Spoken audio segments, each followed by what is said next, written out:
I don't know why we thought a 5-day canoe trip in the middle of an unrelenting downpour was a good idea, but once we committed, there was no turning back. It was supposed to be an escape.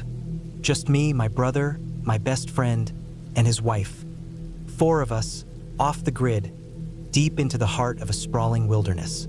We packed light, planned our routes, and drove 2 separate vehicles up to the put-in point, eager for what we thought would be a challenging but rewarding adventure.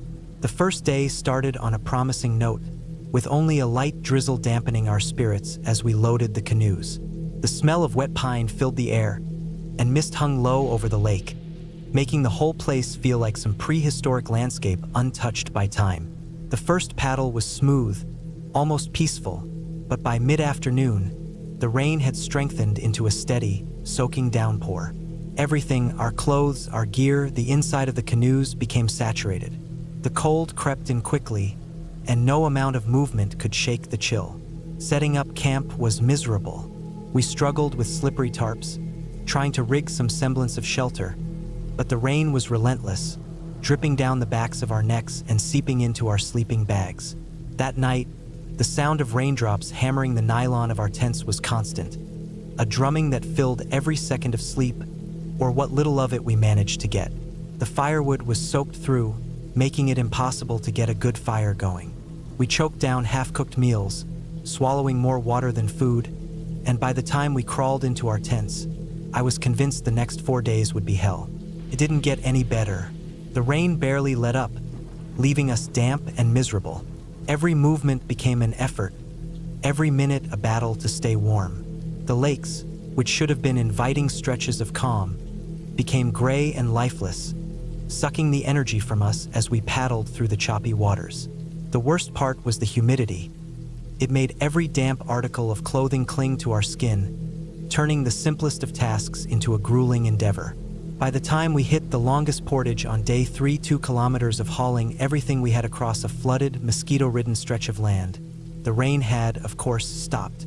Instead, we got suffocating heat and humidity that turned the air into something thick and oppressive. The ground was so waterlogged that with every step, our boots sank, making it feel like we were trudging through quicksand. Mosquitoes swarmed, attacking every inch of exposed skin, and the weight of the canoes on our shoulders made our muscles burn with an exhaustion that went straight to the bone. It was a hellish slog, but in a strange way, it was the best part of the trip. Once we reached the lake at the end of the portage, the wind had picked up, strong and steady, blowing straight across the water in the direction we needed to go. In a moment of pure ingenuity, we rigged up a makeshift sail with one of our tarps and let the wind do the work. For the first time in days, we weren't fighting against nature, we were working with it. We leaned back in the canoes, letting the wind push us forward, feeling the rare sensation of dry air on our faces. It was the first time we'd felt good in days. But that high didn't last long. The rain returned the next morning, and by the end of the trip, there was no longer any hope of drying our gear out. Everything smelled of mildew, and we were beyond exhausted. The decision to cut the trip short was an easy one. The drive home should have been uneventful. We were drained, too tired to do anything but sit in silence and listen to the tires hum against the wet pavement. But that's not how it went. We stopped at a gas station off a back road, one of those places that look frozen in time, with faded signage and an old diner attached to it. My best friend's father had lent him an old van for the trip, and as we pulled up to the pumps, something felt off. There was a faint smell of burning oil, and then, in an instant, flames erupted from under the hood. Panic hit like a gut punch. I jumped out, scanning for a fire extinguisher. There was one by the pumps. I grabbed it, aimed, and squeezed. Nothing. Empty. Adrenaline surged through me. The fire was spreading, licking at the front of the van. Without thinking, I ran straight into the diner, skidding on the tile floor. The smell of greasy food and old coffee filled the air as I spotted a fire extinguisher near the kitchen. I grabbed it, yanking it off the wall, and bolted back outside. By some miracle, it worked. The fire hissed and spat, and for a few seconds, I thought I was too late. But then, finally, it died down, leaving only the smell of scorched metal and burnt rubber behind. That's when the owner of the gas station came charging out. He wasn't concerned about the fire, about the fact that his extinguisher at the pumps had been useless. No, he was screaming about who was going to pay for the one I'd taken from the diner. I don't remember exactly what I said, only that I snapped. I was drenched, exhausted, and furious. If it wasn't for my best friend and my brother holding me back, I might have done something I'd regret. It turned into a shouting match right there in the parking lot, a mess of threats and curses, before we finally threw what little cash we had at him just to shut him up. We had no choice but to cram into my old Ford 100. 4 of us, our gear, and whatever patience we had left for the 3-hour drive home. No one spoke. The road stretched ahead, endless and dark, and as the miles slipped by, the weight of the past 5 days settled in. It was a trip we'd never forget. Not for the adventure, not for the beauty of the wilderness, but for the relentless misery that came with it. And yet, looking back, there was something about it that sticks with me. Maybe it was the rawness of it, the way it stripped everything down to the basics, survival, endurance, and the stubborn refusal to quit. That, and the fact that somehow, against all odds, we made it home in one piece. The first night out, we set up camp on the shore of a sprawling lake, the water stretching into the distance with only the silhouettes of distant tree lines marking the horizon. The sun had set behind thickening clouds, leaving the air heavy with humidity. It was late summer, the kind of heat that lingers well past sunset. The mosquitoes were out in full force, buzzing in the humid air as we hurried through the motions of setting up camp.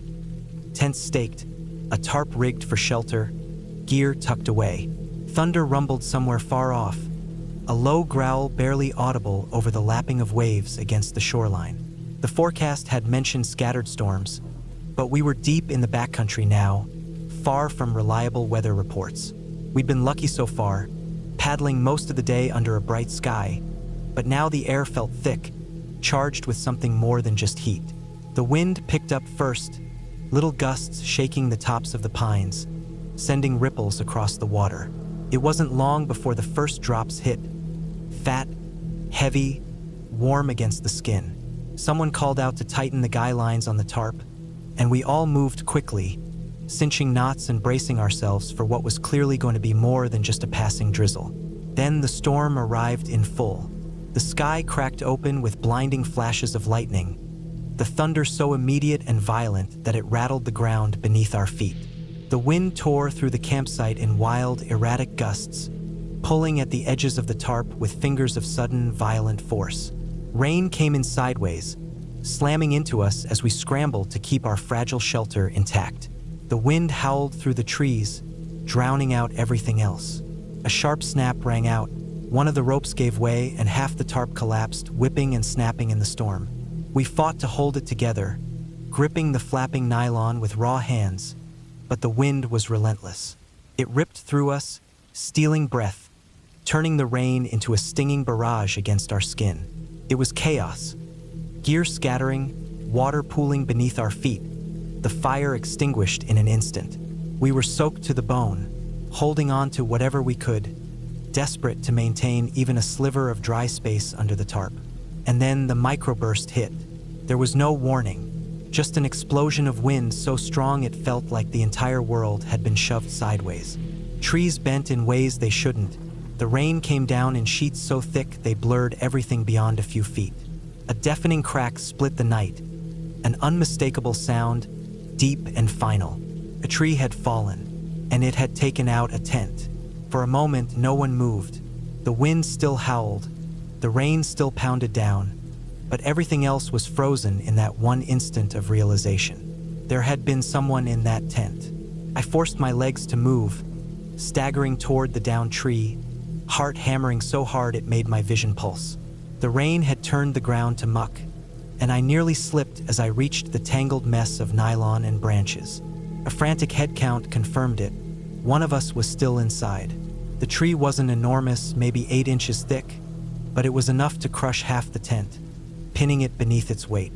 I could hear rustling inside, muffled sounds of movement, but no words, no cries for help.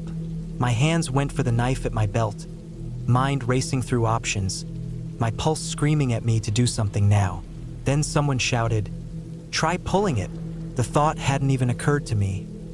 Dragging the tent free instead of cutting it apart. I dropped to my knees, grabbed the collapsed fabric, and pulled.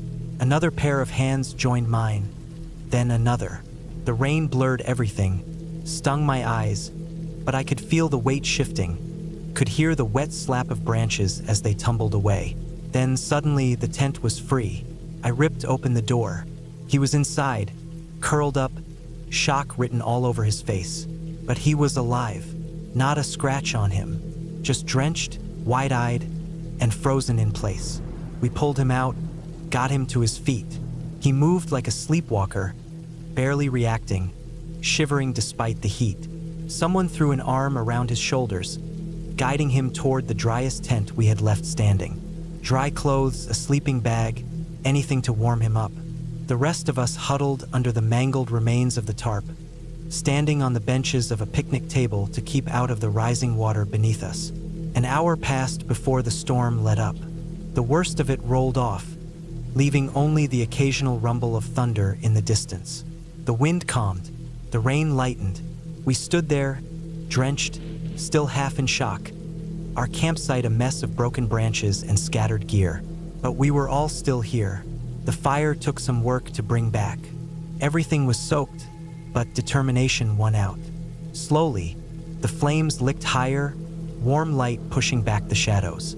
Someone broke out a bottle of bourbon, and we passed it around, each of us taking a long, grateful pull.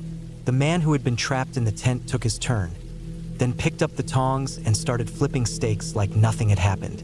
A glass of wine in his other hand, as if this was just another night out in the woods. We could have left. No one would have blamed us. But when morning came, the vote was unanimous. We were finishing this trip. We packed up, patched what we could, and pushed forward, the river waiting ahead. The rest of the journey was smooth, uneventful, even peaceful. The tent that had nearly been crushed, it survived too, with just a bent pole to show for its trouble. It's seen many more nights under the stars since then. The storm could have ended us, but it didn't. And when we finally reached the takeout days later, sunburned and exhausted, we all knew that we'd earned every single mile of that river. I was young when it happened, maybe 10 or 11. It was a school camping trip, one of those outdoor education programs where we stayed in shared cabins and spent the days doing activities like archery, hiking, and learning how to build fires. The place was deep in the woods, far enough from town that there was no cell service, just miles of trees and a river that ran through the valley below.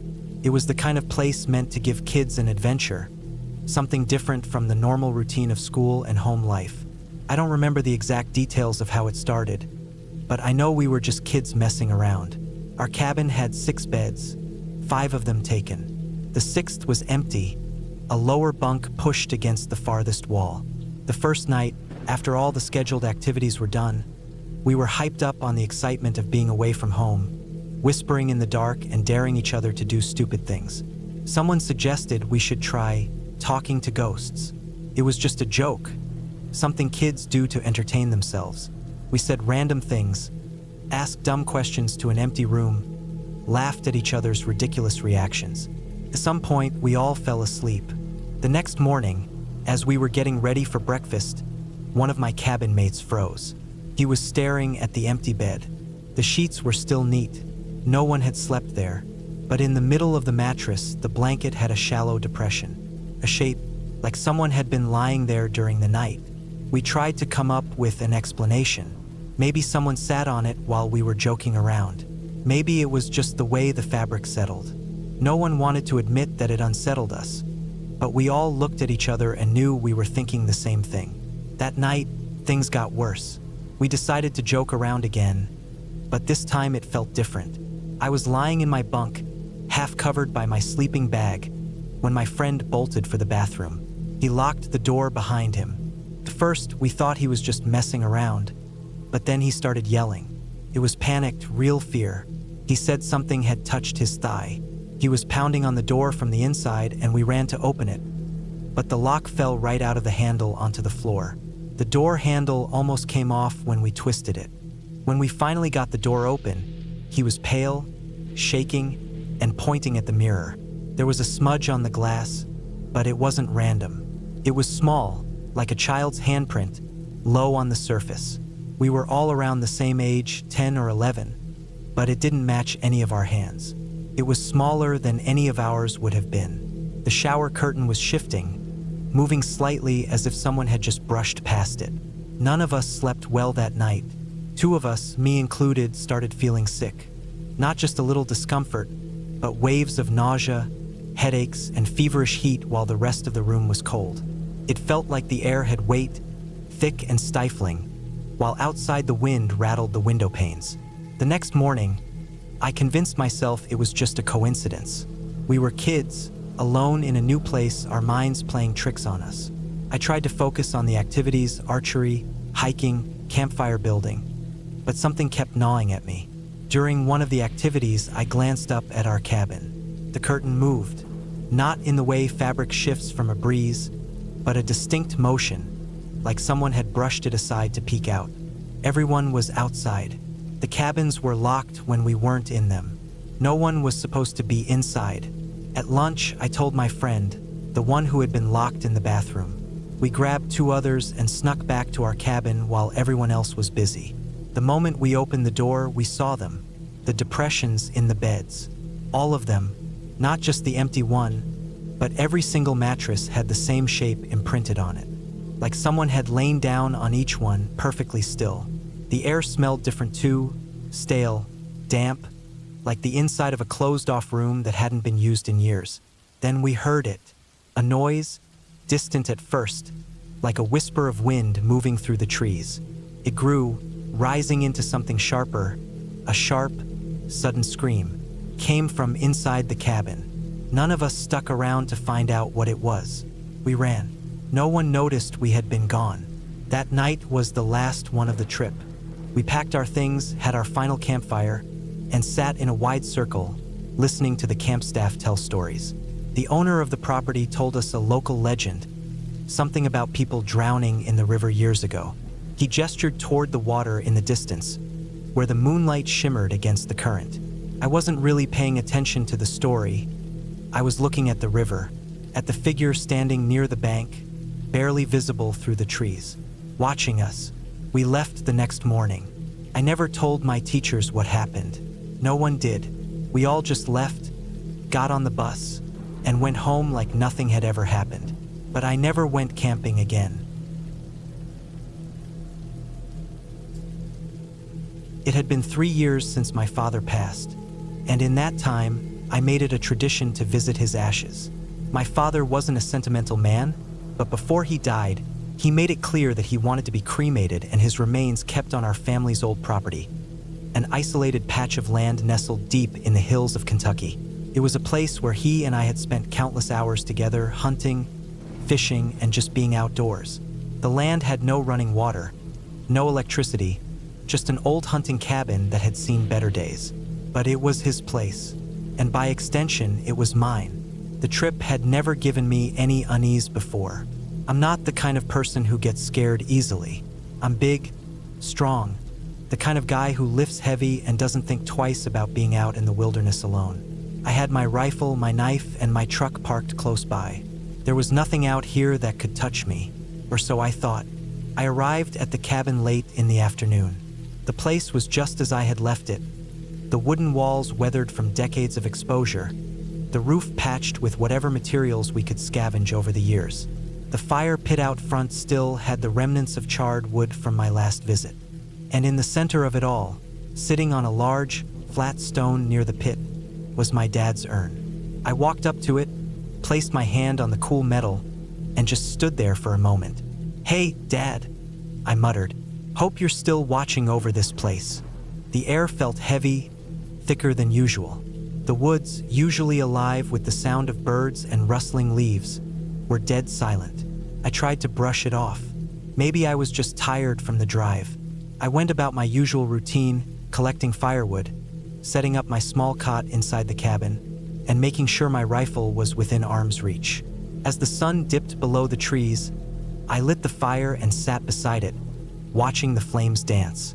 The only sound was the occasional crackle of burning wood. Then I felt it, presence, a shift in the air. I've spent enough time in the woods to know when I'm being watched. Animals have a way of making themselves known, even when they're trying to be quiet. This was different. It was an oppressive feeling, like something massive was just beyond my line of sight, watching, waiting. I turned my head slowly, scanning the tree line. Nothing, just darkness creeping in as the fire flickered. I shook it off, chalking it up to my own nerves, and threw another log on the fire. The night went on without incident, and by 8 p.m., I was in my cot, dozing off to the distant hoot of an owl.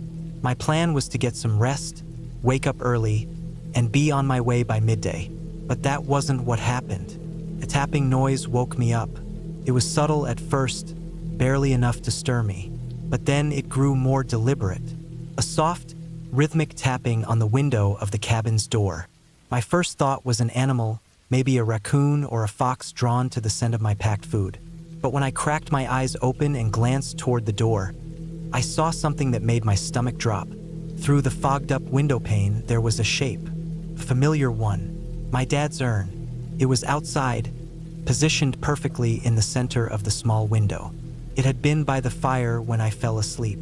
There was no wind, no animals that could have moved it, but there it was, as if someone had placed it there for me to see. I sat up slowly, my breath catching in my throat. My hands instinctively reached for my rifle. I stared at the urn through the blurry glass, my mind racing for an explanation. And then, it moved, not fell, not tipped over. It moved, lowering slowly, as if being pulled down out of my line of sight. A deep, sinking dread filled my gut.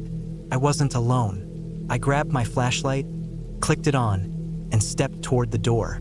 My heart pounded as I reached for the handle, hesitating only for a moment before yanking it open. Nothing. The urn was gone. The night was still and empty. The fire had burned down to embers. But that feeling, that oppressive weight of being watched, hadn't left. I stepped out onto the porch, scanning the darkness. My light cut through the trees, illuminating nothing but branches and underbrush. Then, just as I turned to go back inside, I caught movement. A shape, impossibly tall, standing just beyond the fire's dying glow. Its head was enormous, at least 2 feet wide, its eyes large and white, unblinking, and its mouth was too wide, filled with jagged, uneven teeth, stretching into a grin that sent ice down my spine.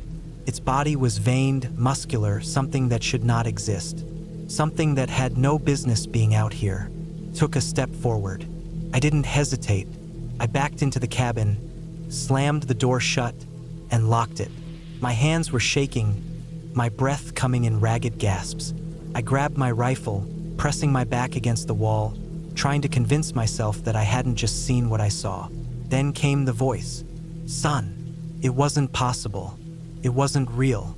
But it was my father's voice, deep and familiar, coming from just outside the door.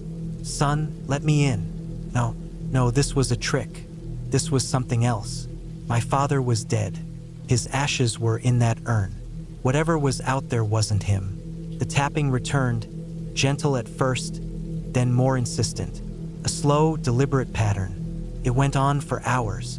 I stayed awake, rifle in hand, waiting. It never left. It just stood out there, tapping, speaking in my father's voice, trying to wear me down. By the time my friend arrived at dawn, the thing was gone. There were no tracks, no sign that anything had been there at all. Just my father's urn, sitting by the fire pit where it had always been. I left that morning. I haven't been back since, but I still dream about it. About that face, those teeth, and the voice calling my name from the darkness. And no matter how much time passes, I know one thing for certain. Still there, waiting. I had been camping alone for 3 nights in a remote section of forest, far from any towns or well-traveled roads. The spot was perfect, isolated, quiet, and deep enough into the woods that I hadn't seen another soul since I set up camp. My hammock was strung between two sturdy trees, a tarp stretched over the top in case of rain. I had a small fire pit, a mess kit, and enough food to last the trip. I'd spent my days hiking, listening to the sounds of nature, and enjoying the solitude. On the third and final night, I woke up around 2 a.m. with the need to relieve myself. The forest was dark, silent except for the occasional rustling of leaves in the breeze. The moon was out, offering enough light to see a few feet ahead of me. I stepped out of my hammock, took a few careful steps away, and that's when I noticed it, a headlamp. It was distant, maybe 80 to 100 feet away, just beyond the tree line. It wasn't moving at first, just a pinprick of artificial light in the dense woods. My pulse quickened as I watched, standing there in my socks and long underwear, exposed and vulnerable. I crouched slightly and kept my eyes locked on the light. After about 10 minutes, I watched the person shift positions, standing up, sitting back down. The movements were slow, deliberate, like he was waiting for something. I wasn't sure if he had seen me, but I wasn't about to take chances. I moved back to my hammock as quietly as possible, slipped on my boots, grabbed my hatchet, and stepped back into the trees, moving to the right of my campsite to get a better angle. As I closed the distance, moving cautiously through the underbrush, another light flickered in my peripheral vision. Closer this time.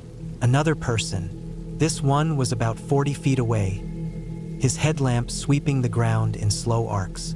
I dropped to the ground immediately, pressing myself into the cold dirt and throwing some leaves over my back. My breath was shallow, my heart hammering against my ribs. The second man walked closer, his boots crunching leaves and twigs underfoot. He stopped about 10 feet from where I lay, exhaled loudly, and lit a cigarette. The brief flare of the lighter illuminated his face for half a second, grimy, unshaven, eyes dull and unfocused. He took a long drag, then raised his hand, holding an aluminum can. He took a final swig, crushed the can, and casually tossed it onto the ground before wandering deeper into the woods. I stayed still until the sound of his footsteps faded, then slowly pushed myself up. I knew I had to get back to my site. I moved in a wide arc, keeping low and quiet, angling toward where I had seen the first man. I got close enough to hear the faint ping of a phone receiving messages. I crept closer until I could make out the glow of his screen. The light flickered against his face, revealing an expressionless, empty stare. Then, without warning, he stood up and started walking, directly toward my hammock. I froze. My mind raced. I couldn't let him find my camp unattended. If he realized I wasn't there, he might search for me or worse, wait for me to return. I turned and began moving, careful to avoid making noise. I was almost back to my site when I heard it, the sound of my tarp being pulled, metal clanging against metal, objects being overturned. Then the flickering beam of a flashlight. I dropped again, my breath coming fast. I could hear them talking now, their voices low but agitated. The words weren't clear, but I caught enough. He was just here. I watched as my big flashlight flicked on, then off, then again. They were testing it. More rustling, more movement, the sound of my mess kit being kicked aside. Then, after a few minutes, the beams of light started moving away. I stayed where I was, listening until the sounds of their footsteps faded into the distance. Only then did I dare to move. When the sun finally broke through the trees, I stood and cautiously approached my campsite. It was destroyed. My hammock and tarp were shredded, slashed with deep, jagged cuts like someone had taken a machete to them. My mess kit was stomped flat. My backpack was missing entirely, along with my rain gear and flashlight. I scanned the area, noting the direction they had come from. I walked toward where I had first seen the man, careful not to disturb anything in case I needed to explain this to authorities later. The first site had shoe pouches scattered around, a pile of 8 empty beer cans, and a discarded lighter. The second site was worse, an empty plastic bag with white powder residue inside, meth, a mess of cigarette butts, and a pile of human waste with no toilet paper. I didn't waste time. I packed up whatever was left, which wasn't much, and started hiking back toward my car. The whole way, I felt watched, my skin crawling with the sensation of unseen eyes tracking my every step. When I finally reached my vehicle, I didn't hesitate. I tossed my gear inside, locked the doors, and drove. I never reported it. What would I even say? Nothing had technically happened to me, but the implications of what could have happened were more than enough. I never camped in that part of the woods again. I had been solo camping for years, and I knew how to handle myself. I never went anywhere without my German Shepherd, Dakota. She was big, smart, and had a deep, intimidating bark. Most people steered clear when they saw us on the trail. I liked it that way. Dakota wasn't just my companion. She was my security system, my early warning signal, and my best deterrent against anything or anyone that might mean me harm. This trip was no different. I had picked a spot deep in a national forest, far from the more popular campgrounds. I like solitude. I set up my tent in a clearing near a quiet creek, far enough from the trail that no one passing by would easily see me. Before I settled in for the night, I did my usual routine, scouting the area, making mental notes of the terrain, identifying possible escape routes, and familiarizing myself with the natural sounds around me. It was something I did instinctively now, an extra layer of awareness that had served me well over the years. As the sun dipped below the trees, Dakota sat beside me, ears alert, watching the forest like she always did. I had already eaten, packed away my food, and secured everything that might attract wildlife. I built a small fire, not for warmth, but for comfort. The woods were dark, and the fire gave me a psychological buffer against the vast emptiness surrounding me. That's when I heard it, a rustling in the brush, too deliberate to be the wind. Dakota stiffened. Her ears perked up, head slightly lowered, eyes locked on the direction of the sound. She didn't bark yet. She was trained well enough to assess before making a sound, but the tension in her body told me everything I needed to know. I grabbed my flashlight and scanned the area, my pulse steady but heightened. It wasn't unusual for deer to move through the underbrush at night, but Dakota didn't react to deer like this. She knew the difference. Then, another sound, a slow, heavy footstep, human. I felt the first real prickle of unease creep down my spine. There were no marked trails nearby, no reason for anyone to be wandering through the woods at this hour. I had specifically chosen this area because of its isolation. I flicked off my flashlight, letting my eyes adjust to the darkness. Dakota moved closer to me, her fur bristling. She let out a low, rumbling growl. Not loud, but enough to be a warning. Then silence. Whoever it was, they had stopped moving. I sat there listening, waiting. The fire crackled beside me, but beyond that, nothing. Just Dakota, her muscles tense beneath her coat.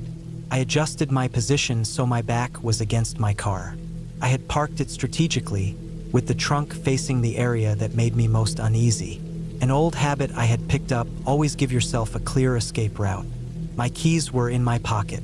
I knew I could be inside and driving in seconds if I had to. Minutes passed. Still nothing. Then, Dakota's growl deepened. She wasn't just posturing now. This was serious. A twig snapped. Closer this time. I stood, keeping my posture neutral but ready. I had no weapon, but I had Dakota, and I had learned that confidence alone was often enough to deter people with bad intentions. "Who's there?" I finally called out, my voice calm but firm. No answer. Then, another sound, this time farther away. Whatever or whoever it was, they were retreating. Maybe they had second thoughts. Maybe Dakota had been enough of a deterrent. I stayed up most of the night listening. Dakota stayed alert too, barely resting. But nothing else happened. By morning, everything felt normal again, like it had never happened. I packed up my gear, ready to leave. As I was loading up the last of my supplies, I noticed something just beyond my campsite. A single, fresh boot print in the soft dirt, too big to be mine. I didn't stick around to look for more. I had been on the road for nearly 4 months, hopping from campsite to campsite, living out of my car while working a seasonal trail crew job. I had driven across the country twice now, and car trouble was nothing new to me. Fortunately, every breakdown, dead battery, or overheating engine had happened in a place where I had cell service or could limp to a mechanic. Some fixes had been quick, just a few hours waiting in the parking lot of a garage. Others had kept me stranded for days in small towns where mechanics only worked weekdays or had to order parts that took forever to arrive. I had learned to stay prepared. I kept an atlas in case my phone died or I lost signal. I had a loose plan for where I'd stay if my car went down. Cheap motels when I could afford them, my tent, or even my car if I had to rough it. I always had jumper cables, extra water, and a backup power bank. That summer, I had been making my way through the western states, bouncing between BLM land and national forests, finding free camping spots where I could. One particular evening, I pulled into a small, unmarked clearing somewhere deep in the mountains of Idaho. It wasn't an official campsite, just a flat spot off a winding forest road where others had clearly camped before. There was a fire ring made of scattered stones, and some broken beer bottles near a fallen log. It wasn't ideal, but I was exhausted from driving, and it was free. The road had been rough getting up there.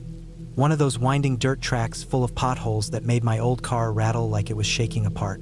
I had been hearing an odd clunking noise since earlier that afternoon, but I figured it was just from the rough road. I told myself I'd check it in the morning. I set up my tent quickly as the sun set behind the trees. The forest was dense, the air still.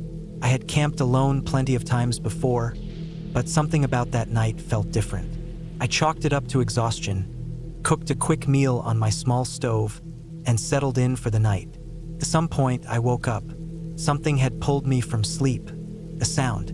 At first, I wasn't sure what it was, but then I heard it again. A faint metallic clink, like metal on metal.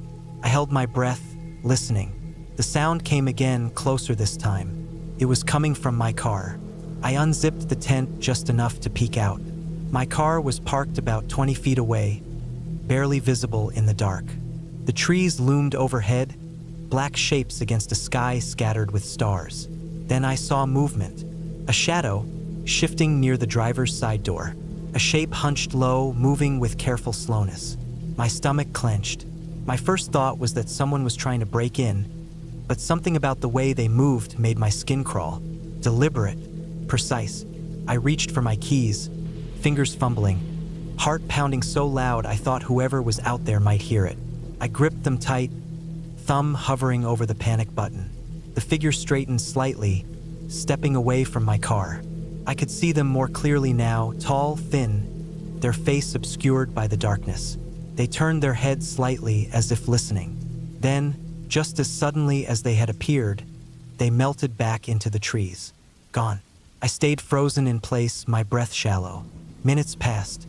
I forced myself to listen. Nothing, just the distant rustling of leaves. I stayed awake the rest of the night, one hand on my keys, the other clutching my knife. I never heard another sound, but I couldn't shake the feeling that something, had been watching me. When dawn finally came, I climbed out of my tent, stiff and exhausted. My car sat exactly where I had left it, nothing visibly wrong. But as I walked closer, I noticed something off. The hood was unlatched. I felt a jolt of cold fear as I lifted it, half expecting to find something missing. Instead, I found something worse. A bolt had been removed from my engine, placed neatly on top of the radiator. Someone had been tampering with my car, but they hadn't taken anything. They had just left it there. I slammed the hood shut and got in the driver's seat, my hands shaking as I turned the key. The engine rumbled to life, but I didn't trust it. I didn't trust any of it. I drove out of there as fast as I could, every nerve on edge, watching the tree line, half expecting to see a figure standing there, watching me leave. I didn't stop until I reached a small town an hour away. I pulled into a gas station, got out and checked my engine again. Everything looked fine, but I knew what I had seen. I never figured out who had been in those woods that night. I never figured out why they had done what they did. But I knew one thing for certain. I would never camp alone in a place like that again. I left the Pacific coast in early spring. My car was packed with everything I needed: camping gear, food, water, emergency supplies. I had mapped out my route loosely, planning to follow the back roads when I could, avoiding major highways where possible. The goal wasn't just to reach the Atlantic. It was to experience the land in between, to camp in remote places, to be alone with the wilderness. But when you're traveling alone, especially as a woman, you learn quickly that being alone doesn't always mean you aren't being watched. I knew the rules. I followed them religiously. I never told anyone my exact plans, never announced how long I'd be staying in one place, never admitted that I was alone. If someone asked, I had a story ready. My partner's just running an errand. My friend is meeting me here later. I carried 2 camp chairs, even though I only needed one. A small detail, but sometimes it was enough to keep questions at bay. I also carried protection, a knife, pepper spray, always within reach whether I was hiking or sleeping. For the first few weeks, everything went smoothly. I moved from state to state, sticking to campgrounds with good reputations, notifying rangers when I could. Every night, I sent my location to a friend back home. Every morning, I packed up, checked my car, and drove on. Somewhere in the Midwest, the unease started. It was subtle at first. A man staring too long at a gas station. A pickup truck that seemed to turn onto the same road I did more than once. Small things, but I noted them. I trusted my gut. I changed routes. In Missouri, I stopped at a small campground near a river. It was off-season, nearly empty except for an older couple parked near the entrance and a single RV farther back. I found a site tucked away beneath a cluster of trees, set up camp, and took a short hike before dark. The air was cool, damp from recent rain, the sound of the river steady in the distance. That night, I woke up abruptly, not to a noise, not to a sudden movement, but to a feeling. The kind that crawls up your spine, that tightens your throat before you even understand why. I stayed still, listening. Then I heard it, soft footsteps outside my tent. Not an animal, not the wind, deliberate, careful. I reached for my knife, my pepper spray. My heartbeat pounded in my ears. I hadn't heard a car pull up, hadn't seen another camper arrive. The footsteps stopped. For minutes, I didn't move. I barely breathed. I waited, listening. Then, just as quietly, they retreated. I stayed awake the rest of the night, my hand gripping my knife, my ears straining for any sound. I didn't sleep until the sun came up. When I finally crawled out of my tent, the ground outside was damp and soft from the rain. There were footprints, human. They circled my tent. I packed up immediately. I didn't bother making breakfast. I threw everything into my car, checked my tires, and left without looking back. I never saw anyone. I never heard a car, but I knew someone had been there. For the next week, I was hyper-aware of every stop, every car behind me, every person who looked twice in my direction. I started choosing campsites more carefully, sleeping in my car instead of my tent some nights. By the time I reached the East Coast, I was exhausted.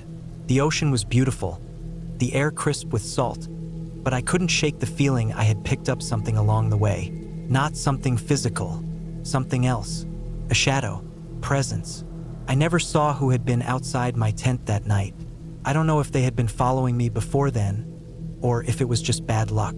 But I do know this, someone was watching. Someone had walked up to my tent in the middle of the night, knowing I was inside, and they had left without a word. The desert stretched wide under the night sky, a vast, open space of rock, sand, and scrub.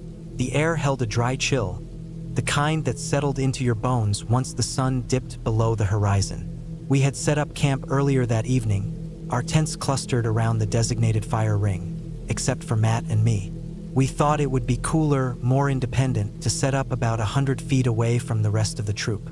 It had seemed like a good idea at the time. The ground was rough, made of compacted sand and scattered stones. No soft dirt, no dense tree cover, just an expanse of Joshua trees, their twisted forms casting eerie shadows under the moonlight. There wasn't much in the way of sound, only the occasional murmur of voices from the fire, the crackling of wood burning, and the whisper of wind stirring the dry brush. We had been lying in our tent for a while, our sleeping bags rustling as we shifted to get comfortable, when we heard it. Footsteps, heavy, deliberate, moving in the gravelly sand outside. It was unmistakable, an adult's footsteps, not the light shuffle of a small animal. At first, we thought it was one of the leaders messing with us. Mr. McBride, maybe, but then his voice carried over from the fire, laughing at something one of the other adults had said. He was still at the fire. The footsteps continued, moving closer. My breath caught in my throat, and I could tell Matt was holding his too. The thing about the desert is, sound carries differently out there. You can hear someone walking from a good distance, and the ground was so dry and hard that every step landed with a distinct crunch. Whoever or whatever it was right outside our tent. I didn't dare move. My mind raced through possibilities. A stray camper from another group? Some local messing with us? Joe? I whispered, my voice barely audible. My brother was down at the campfire. I knew that, but I wanted to believe it was him. His voice responded, too far away, too casual. Not him, not anyone from camp. The footsteps had stopped. That was the worst part. We never heard them walk away. 1 second, they were right there, practically outside the tent wall, and the next, silence. No retreating steps, no crunching gravel fading into the distance. Just gone. We stayed like that for a long time, tense, afraid to move. Then, just as my muscles started to ache from staying so still, we heard them again. Lighter this time, but still deliberate. They started up from a different spot, like whoever it was had just appeared there. Matt and I were too afraid to look. The tent's thin fabric suddenly felt like the only thing between us and something we didn't understand. We whispered to Joe to come check it out. I could hear the hesitation in his voice, but after some coaxing, he agreed. His footsteps crunched up the path toward us. Steady, familiar, normal. No weird pauses, no stopping and starting. When he arrived, the footsteps were gone. He stood outside our tent for a moment, scanning the area, then ducked in with us. I don't see anything, he said, his voice low but firm. Still, he could tell we weren't making it up. He sat with us, waiting. Then, after a few minutes, the steps came back. Closer, softer, just at the edge of our tent. Joe moved fast, throwing the tent flap open, sticking his head outside. Nothing.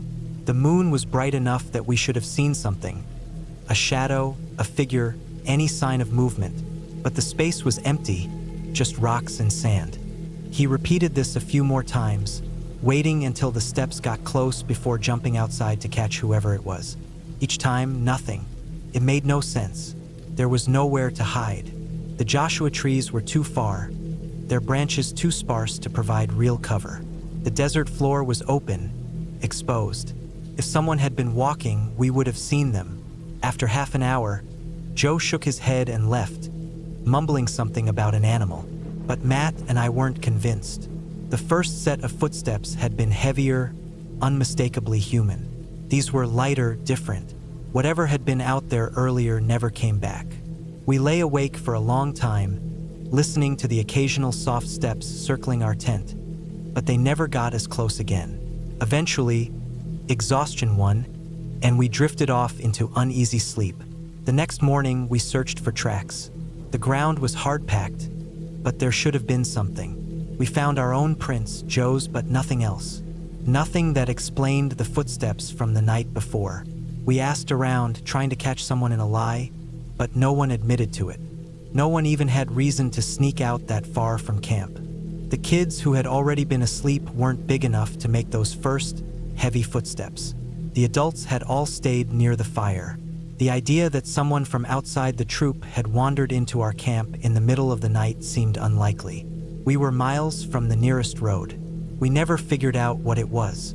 Maybe some animal, though that didn't explain the sound of distinct, human-like footsteps. Maybe a stray hiker, though how they moved so silently after the first time still made no sense. All I know is that was the last time I ever set up my tent away from the group. The wind had finally settled into a soft breeze, barely shifting the fabric of our tent. The thick summer air had cooled just enough to make sleeping in the nylon cocoon bearable, and I was deep in sleep, buried in the quiet sounds of a crowded campground at rest. A few distant voices murmured near dying fires.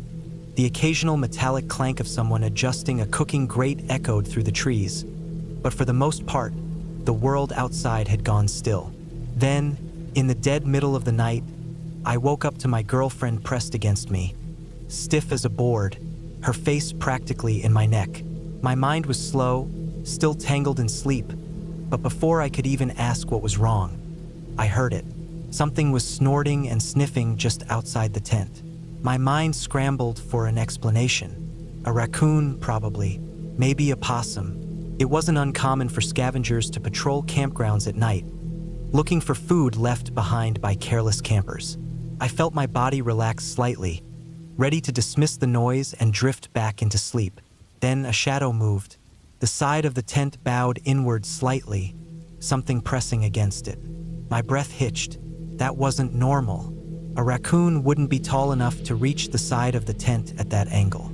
Neither would a possum. The pressure increased. The nylon fabric stretched inward, bending unnaturally, shifting the air inside the tent. I could hear my girlfriend breathing, short and shallow, her body locked tight against mine. A bear. It had to be a bear. But something wasn't right. I didn't smell that pungent, musky bear scent that people always talk about. And something about the way it was pressing against the tent. It felt purposeful. Not just some dumb animal brushing past on accident. I couldn't move. My body was frozen between two conflicting instincts. The urge to yell and scare it off, and the fear that making any noise would escalate the situation. The fabric stretched further inward, straining. My mind raced. If this thing kept pushing, the tent would rip, and whatever was out there would be inside with us in seconds. I felt around in the dark for my flashlight, my fingers brushing past the smooth plastic before gripping it tight. My only plan was to shine the light straight at the thing, hope the sudden brightness would spook it. I took a slow, steady breath, then flicked the switch. The beam cut through the darkness, illuminating the bulging fabric. For a split second, everything was still. Then there was a grunt, deep and guttural. The weight lifted off the tent. I heard the thing shift, standing just outside, its presence looming. Then heavy footfalls, something big moving away. The crunch of leaves, the snap of twigs, the rhythmic sound of weight pressing into dirt. It wasn't running, but it wasn't lingering either, just leaving. I stayed frozen, listening as the footsteps faded into the distance, my heart hammering against my ribs. My girlfriend still hadn't moved. I never got a good look at it, never saw more than a vague shape in the darkness as it moved away. But it was big, bigger than a raccoon, bigger than a fisher, bigger than any stray dog or deer that might have wandered too close. I spent the rest of the night wide awake, listening to every little sound, flinching at every shift of the wind against the tent. My girlfriend never spoke, just clung to me until the first pale light of dawn bled through the trees. When morning finally came, I unzipped the tent and stepped outside, half expecting to see shredded nylon or deep claw marks in the dirt. But there was nothing, just the normal campsite, the usual early risers tending to their coffee and camp stoves, the smell of wood smoke and frying bacon curling through the trees. I never figured out what it was. And to be honest, I don't really want to. That's why, from now on, we're sticking to cabins. I started going to the Cedar Hollow Festival about 10 years ago. Back then, it was a small event, maybe 200 people total, just a bunch of nature-loving folks, mostly hippies, gathering in the woods to enjoy music, bonfires, and whatever else they brought to pass the time. The sanctuary land was privately owned, and the people who ran it were good folks trying to keep the place as peaceful as possible. It wasn't some big corporate festival with sponsors and overpriced beer. It was a community. It was raw and real, and I liked that. But over the years, the word got out. The locals from the nearest town, a hard-edged little place about 30 miles away, caught wind of it. It didn't take long before things started changing. The first few years, it was just a few new faces in the crowd. Guys who stuck out, not because they didn't belong, but because they carried themselves differently. They weren't here for the music or the freedom. They were here because they heard there was a party in the woods with plenty of booze, drugs, and women dancing by the fire. By the time last year rolled around, the festival had more than doubled in size. 500 people showed up, and the vibe had shifted. The peaceful atmosphere had been replaced with something more unpredictable, something edgier. There were still the old-school festival goers, but there were also plenty of guys who weren't there for the music or the community. They were there to get wasted, and they didn't care about the place or the people who had been coming for years. That year, I decided to work night security to help cover my festival fee. It wasn't an official gig or anything, just a way to keep things in check when the sun went down. My job was simple. Make sure nobody was causing too much trouble, break up any fights, and keep an eye out for anyone who looked like they were getting in over their head. It wasn't usually too bad. Most of the people who came were good folks, but that night things went bad fast. Started around midnight. The bonfire was roaring, and the drums were going. A constant heartbeat in the dark. People were dancing, drinking, letting loose. I was making rounds with another guy, Jesse, who had been coming to the festival for longer than I had. He was a good guy, solid, the kind of person you'd want by your side if things got rough. We were keeping an eye on things, making sure everyone was having a good time without getting too out of hand. That's when I noticed him. A local guy, one of the newer faces, already drunk and moving like he was barely keeping himself upright. He had that look in his eyes, the kind that said he was looking for trouble. I'd seen it before. His girlfriend was with him, trying to dance, trying to enjoy herself. And then she did what a lot of the women at the festival did. She took off her top, let the firelight hit her skin, and just danced. It wasn't a big deal, not here. It was part of the freedom of the place. But he didn't see it that way. He snapped. 1 second, he was wobbling, barely standing. The next, he was screaming at her, shoving her, demanding she put her clothes back on. People stepped in, trying to calm him down, but that just made it worse. He swung at the first guy who spoke up. A wild, sloppy punch that barely connected but sent the whole crowd into chaos. Jesse and I moved in fast. We grabbed him, tried to pull him away from the crowd, tried to get him to cool down. But he wasn't having it. He was fighting, lashing out, kicking, screaming. I dealt with drunk guys before, but something was different about this one. It wasn't just the alcohol, he was on something else. Something that made him stronger, more erratic. And then he pulled the knife.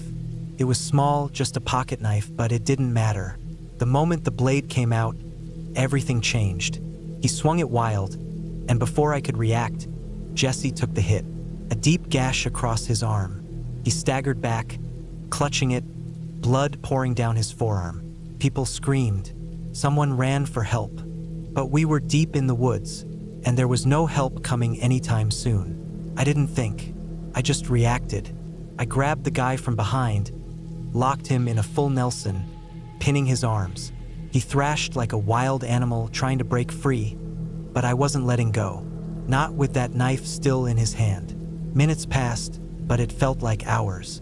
The whole time, Jesse was trying to stop the bleeding, wrapping his arm in his shirt, growing paler by the second. People were running, calling for the cops, for an ambulance. But we were in the middle of nowhere. Help wasn't coming fast enough. I held that guy down for 30 minutes.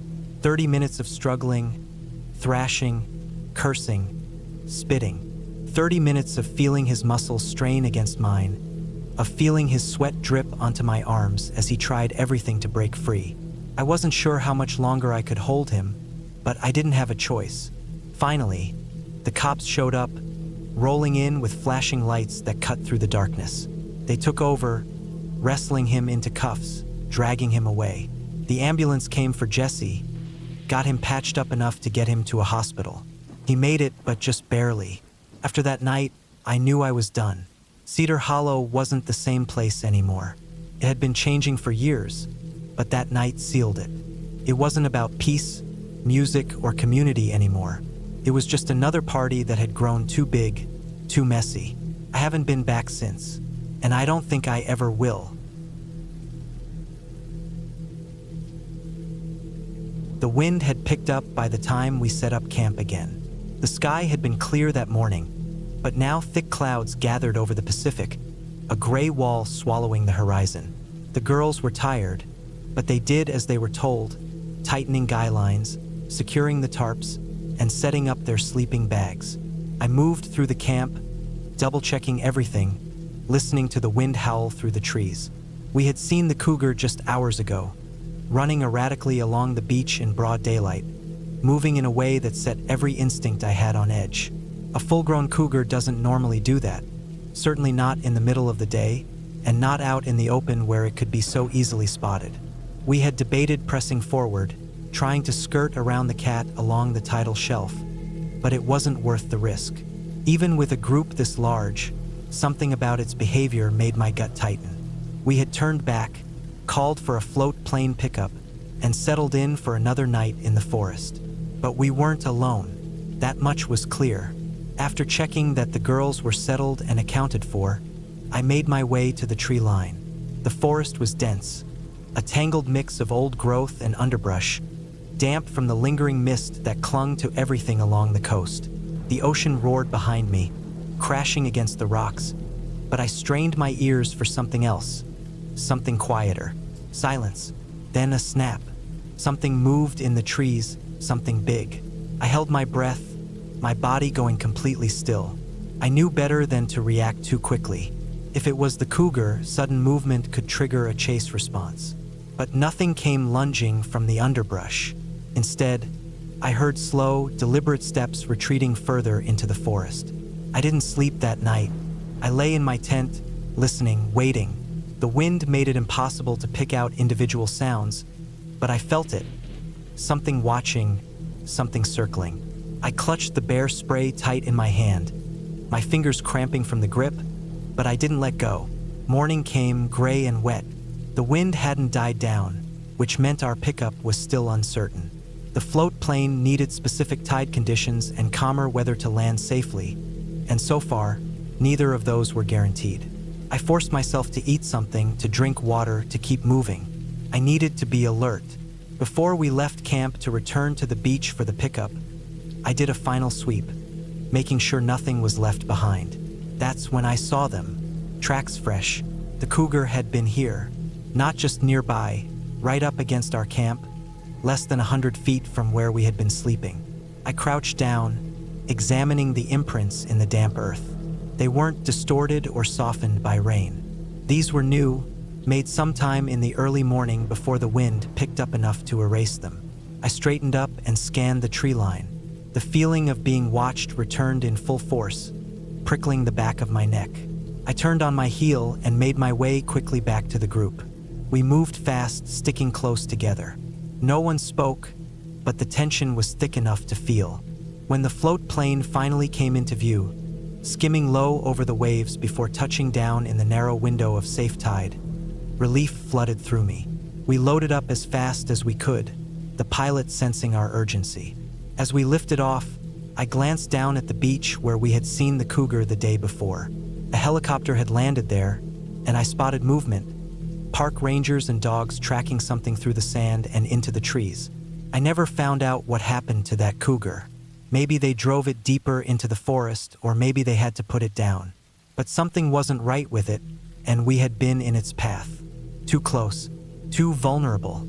It wasn't the kind of fear that comes in a single moment, sharp and sudden. It was the kind that creeps in over time, the kind that settles deep in your bones when you realize just how small you are out here, how easily something stronger and faster could have made a different choice. We got lucky, and luck isn't something I like to rely on. I don't know what it was that made me wake up at exactly 2 in the morning. Maybe it was instinct, maybe it was the cold, but most likely it was the beans. We had eaten them for dinner, slow cooked over the fire, paired with venison steaks and some canned biscuits. They had tasted fine going down, but my stomach had other opinions now. A deep, twisting pressure settled low in my gut, the kind that didn't allow for hesitation. The cabin wasn't much. A hunting shack, really. 1 room, 2 cots, a wood stove, and a couple of shelves lined with supplies. It belonged to my buddy's family, tucked deep into the woods on a patch of private land in the Appalachian Mountains. We were out there for the week, looking to bag a couple of deer and enjoy the quiet. It was late November, and at some point after we turned in for the night, snow had started falling. I groaned, rolling over in my cot, hoping maybe the feeling would pass. Didn't. The pressure only got worse. With a sigh, I threw off my sleeping bag and swung my legs over the side, my breath puffing white in the freezing air. My buddy was still snoring away, bundled up tight. Lucky bastard. I pulled on my boots, my jacket, and grabbed the essential gear: a flashlight and the portable camp toilet. It was just a simple plastic bucket with a seat on top, but out here it was as good as it got. No way was I gonna squat in the snow like an animal. I cracked the cabin door open and stepped outside into the night. It was cold, real cold, the kind that cuts right through you. My flashlight barely did anything against the darkness. The snow was still coming down, just a light dusting, enough to coat the ground and trees in white. I trudged about 20 yards from the cabin, close enough that I could still see the dim glow from the stove inside, but far enough for privacy. I set the bucket down, dropped my boxers, and got to business. The world was quiet around me, the kind of deep silence you only get in the middle of nowhere. No wind, no rustling leaves, just the faint creaking of trees under the weight of snow. It was peaceful in a way. Then I heard it, a branch snapping, not close but not far either, maybe 30 yards out, somewhere in the trees. I froze, every hair on my body standing on end. It wasn't the light, natural snap of ice forming on a limb. This was weight, something moving. I held my breath, straining my ears. Another crunch, then another. Slow, deliberate. Footsteps. My heartbeat slammed in my chest. I reached down, fumbling for my flashlight, and flicked it toward the sound. The beam was pitiful, weak, barely cutting through the dark. All I could see were trees, their trunks lined with fresh snow. Then I heard the breathing. Low, heavy, wet. I couldn't see a thing, but I knew something was there, watching me. I swallowed hard and slowly reached into my jacket pocket, wrapping my fingers around the grip of my pistol. My knuckles went white. My breathing was shallow, my body frozen in place. The cold no longer mattered. I was burning up with fear. A step, closer this time. I yanked my pants up in a hurry, not caring about comfort or modesty anymore. I needed to move. Now, another step.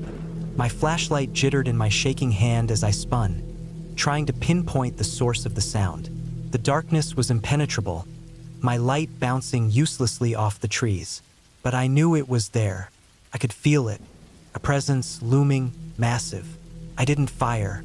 I didn't want to, not unless I had to.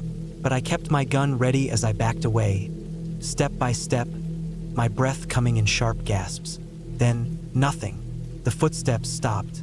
The breathing stopped. The night was silent again. I didn't wait to find out if it would start back up. I turned and bolted for the cabin, gripping my gun so hard my fingers ached. I slammed the door behind me, locking it fast. My buddy stirred in his cot, mumbling something, but I didn't answer. I stood there listening, waiting, but the night stayed quiet. Somehow, eventually, I forced myself to crawl back into my sleeping bag, gun still clutched tight. My heart took forever to slow down, but finally, exhaustion won. I drifted into a restless sleep. Morning came too soon. The sun streamed through the dirty cabin window, the world outside covered in a fresh layer of snow. My stomach was calmer now, but my nerves were still shot. I threw on my coat and stepped outside, needing to see for myself. And there they were, tracks. Large, deep, unmistakable bear tracks. They circled the exact spot where I had been sitting, forming a slow, deliberate ring around my makeshift toilet. I stared, my stomach twisting all over again for a different reason. It had been watching me, stalking me, inches from where I had been, hidden in the dark. If I had taken just a little longer, or if it had been just a little bolder, I shuddered. No more late-night trips alone. Ever. The woods weren't empty, and last night, I had been nothing more than prey. The wind had been relentless all day, howling through the open landscape and rattling everything in its path. By the time I arrived at the nearly deserted campground, I knew I'd have to set my tent up with every bit of reinforcement I could manage.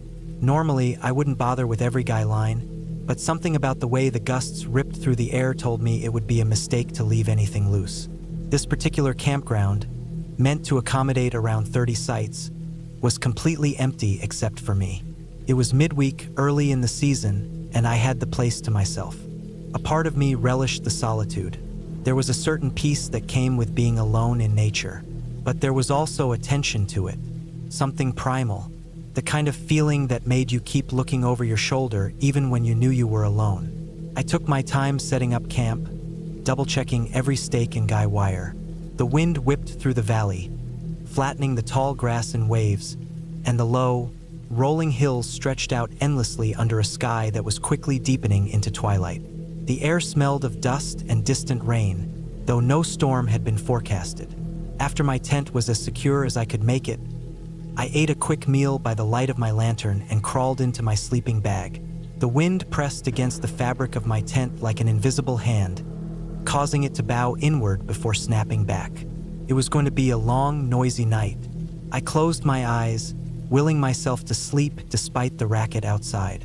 Somewhere deep in the night, something woke me. At first, I couldn't place it. The wind was still there, still pushing at my tent, but there was another sound. A steady, rhythmic splattering, like water hitting the hard-packed earth outside. I knew that sound, a cow urinating. I had grown up in dairy country. I had spent more time around cows than most people ever would. That sound was unmistakable. I nearly rolled over and went back to sleep, my brain already half dismissing it as something familiar. But then reality caught up with me. There were no cows here. My stomach tightened as the realization sank in. I was alone. There were no farms anywhere near this area. Whatever had made that sound, it wasn't a cow. Moving as silently as I could, I reached for the zipper of my tent's side window. The fabric crinkled softly under my fingers, and I eased it open just enough to peer outside. The wind had died down slightly, allowing the land to settle into a stark, moonlit silence. And then I saw them. Buffalo. Dozens of them. A herd had moved into the campground, surrounding my tent in every direction. Their massive forms were bathed in silver light, their breath visible in the crisp night air. Some were grazing, others were standing still, and one, just 5 feet from my tent, was the source of the sound that had woken me. My breath caught in my throat. Buffalo weren't like cows. They were unpredictable, powerful. If I startled them, if something spooked the herd, they could stampede without warning. And my tent, secured though it was, wouldn't stand a chance under the weight of 50 massive animals. I stayed frozen, my mind racing through every possible scenario. Should I move? Should I make a noise? No, anything could startle them. My best bet was to stay as still as possible. For what felt like hours, I sat there in the middle of my tent, barely breathing, listening to the low huffs and occasional snorts of the buffalo. My only hope was that they would move on, that they wouldn't accidentally step into my guy wires and bring the whole tent crashing down. The moonlight cast long shadows over the landscape, highlighting the curve of their horns and the shaggy outlines of their bodies. The sight was both terrifying and awe-inspiring. I thought about taking a picture, but even the faintest noise from my camera could set them off. Eventually, the herd began to shift, their massive bodies lumbering toward another part of the campground. One by one, they drifted away, disappearing into the rolling hills, their dark forms melting into the night. Only when the last one was gone did I let myself breathe again. My entire body was stiff from staying still for so long, and my pulse was still hammering in my ears. I unzipped all the windows, letting the cool air flow through my tent. The fear was still there, but so was something else, an overwhelming sense of wonder. I had just spent the night surrounded by one of the most powerful creatures in North America, and I had lived to tell about it. As I lay back down, exhaustion finally pulling me under, a single song drifted through my mind. Pink Floyd's "Wish You Were Here." The moment had been terrifying, but it had also been something else, something profound, something I wished I could share with the people who mattered most to me. I closed my eyes and fell into a deep, dreamless sleep, the echoes of the buffalo still lingering in the silence of the night.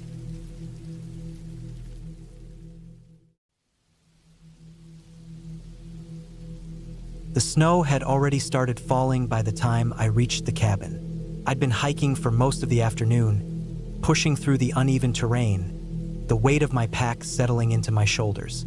The cold had been manageable at first, but as the wind picked up and the sun began to set, I could feel it gnawing at my skin. I wasn't worried, though.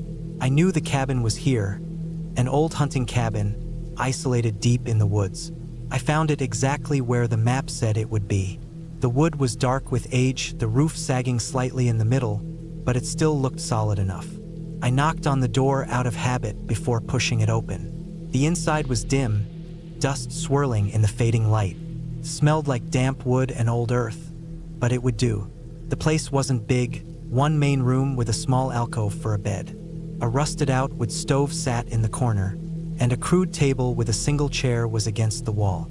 There were shelves, mostly empty except for a few rusted cans and a stack of brittle newspapers. I dropped my pack on the table and went straight to work gathering firewood. Outside, the temperature had dropped even further, and the snow was coming down harder. I found a few logs stacked near the cabin, half buried under a tarp stiff with frost. They were dry enough. I carried them inside and got a fire going in the stove. The warmth spread slowly, fighting against the cold that had already seeped into the wooden walls. As I settled in, I couldn't shake the feeling that something was off. It wasn't anything obvious, just a quiet unease that sat low in my stomach. Maybe it was the isolation, the way the trees pressed in close, the wind howling through the cracks in the walls. I ignored it and unpacked my gear, rolling out my sleeping bag on the cot in the alcove. By the time I finished eating, night had fully set in. The wind outside had turned violent, rattling the cabin's thin walls. I listened to it as I lay in my sleeping bag, my body finally starting to thaw from the day's hike. Just as I was drifting off, I heard it, a sound outside. At first, I told myself it was just the wind, the trees shifting, snow falling from their branches. But then I heard it again, a deliberate, heavy crunch. Footsteps. I sat up slowly, my heart pounding. I reached for my flashlight and clicked it on, aiming the beam toward the door. The sound had stopped, but I knew I hadn't imagined it. Someone or something was out there.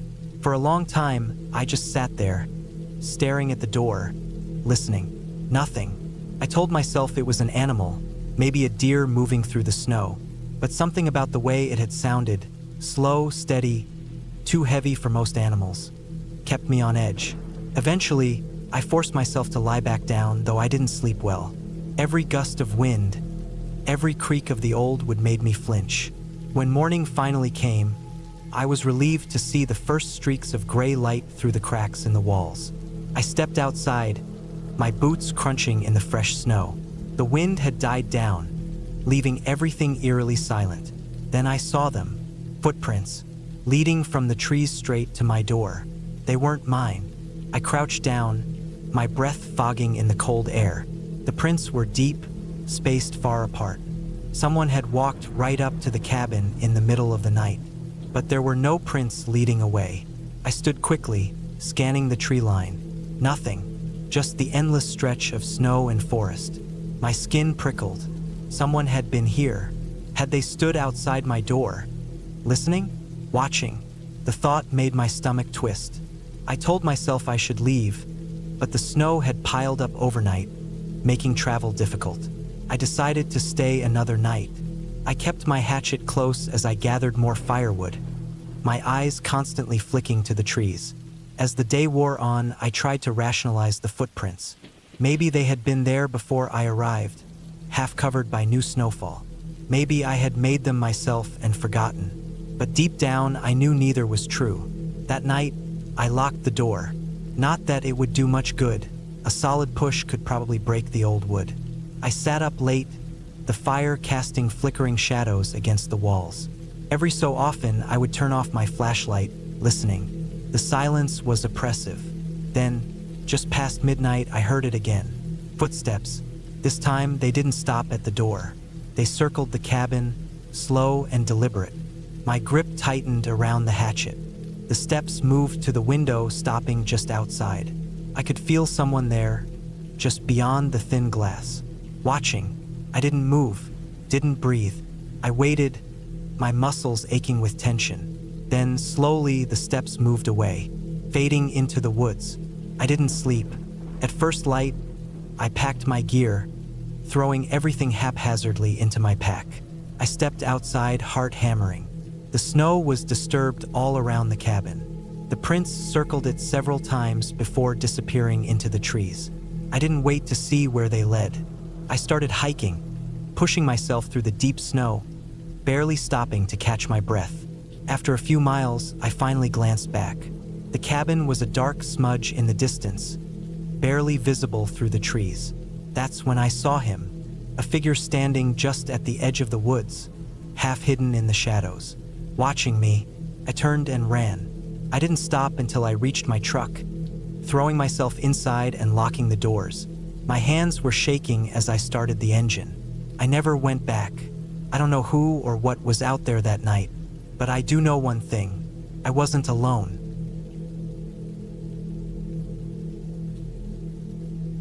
I had been looking forward to this trip for months. A week alone in a cabin deep in the woods, far from work, far from my phone, far from everything. I needed the break. I had rented the place online from an old man who assured me it was real quiet up there. That was exactly what I wanted, quiet. No distractions. Just me, the trees, and a few books I had brought along to finally finish. The drive took longer than expected. The road was more of a dirt trail, winding through dense trees that blocked out most of the sun. By the time I arrived, the sun was dipping below the horizon, casting long shadows through the trees. The cabin itself was smaller than I expected, just a simple one-room structure with a wood-burning stove, a cot, and a single window that faced the forest.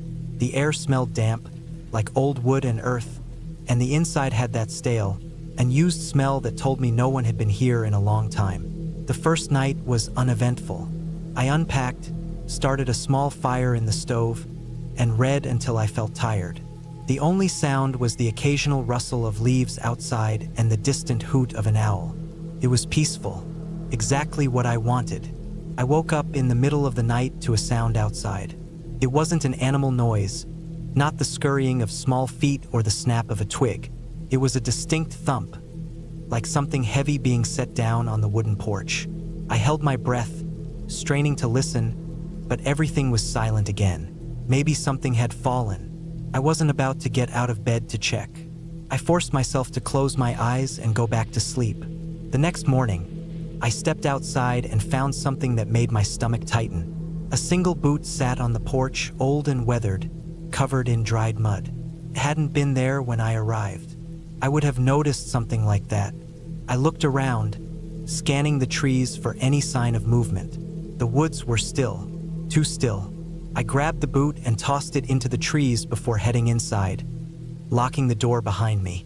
I tried to shake it off. Maybe it had been there and I just hadn't seen it.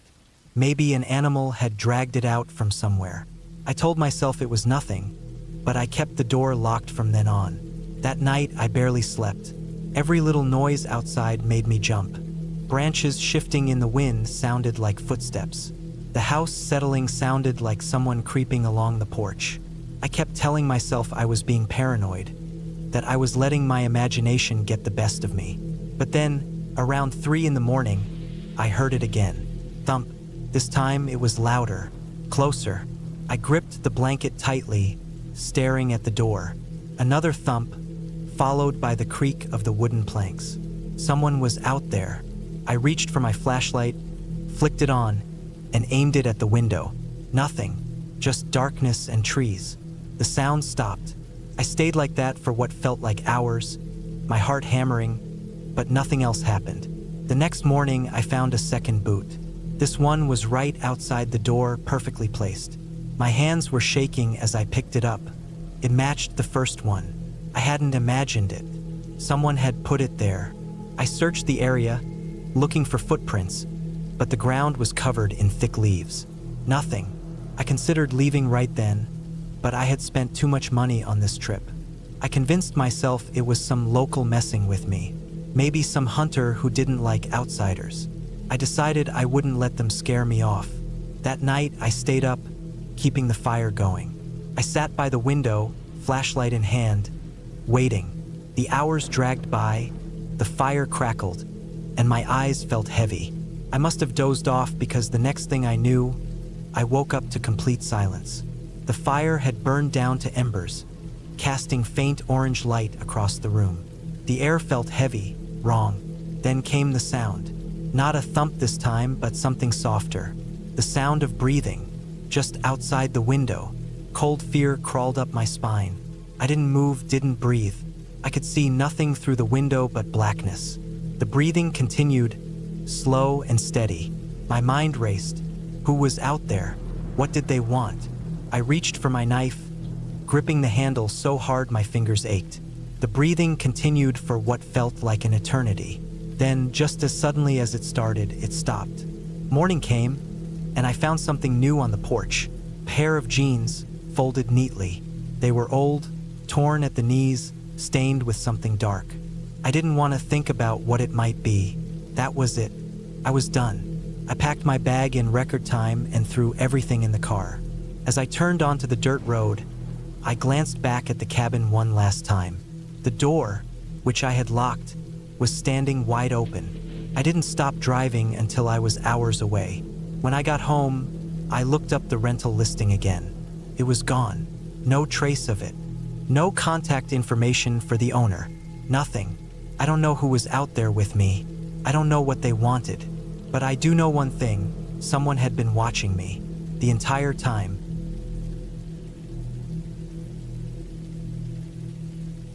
I should have never come out here alone. I knew that the moment I stepped onto the cabin's porch, the wood creaking beneath my boots, the air thick with the smell of damp pine and decaying leaves. The place had been sitting out here for years, unused, forgotten.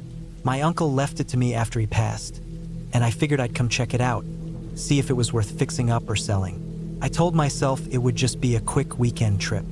Just a few days alone in the woods, away from the noise of the city. But by the time the first night rolled in, I realized how wrong I was. The cabin was smaller than I expected. One bedroom, a tiny bathroom, a kitchen with outdated appliances, and a living room with an old wood stove that looked like it hadn't been used in decades. Dust coated everything. There was no electricity, no running water, just the well out back and the lanterns I'd brought with me. It was isolated, too. The nearest town was over 20 miles away, and the nearest paved road was a solid 10. Once I shut my truck off and took out the key, I realized how alone I really was. No cell service, no Wi-Fi, nothing but trees in every direction. I spent most of that first day cleaning. The air inside was thick with dust, the kind that made your throat scratchy after breathing it in for too long. The cupboards had been raided by mice at some point, their droppings scattered across the counter, the scent of old urine still lingering. I scrubbed it all down, set out traps, checked the bedding to make sure no animals had nested inside. It was a long, exhausting process, but by the time the sun started setting, I felt a little more at ease. The place still had an eerie stillness to it, but I chalked it up to being out in the middle of nowhere. That night, the forest was loud. It wasn't something I was used to. Back home, the nights were filled with distant traffic and the occasional siren. Out here, it was the chirp of insects, the rustling of trees, the occasional snap of a branch. Normal forest sounds. I kept telling myself that. But there was something else, too. Something faint. A sound I couldn't quite place. Started just after midnight. I had been lying in bed, staring at the ceiling, struggling to fall asleep. The mattress was stiff, the air too still, the silence pressing in on me. That's when I heard it. A soft crunching sound. Footsteps? No, probably just an animal. A deer, maybe. Something moving through the underbrush. I forced myself to ignore it, but then I heard it again. Closer this time. I sat up, heart pounding.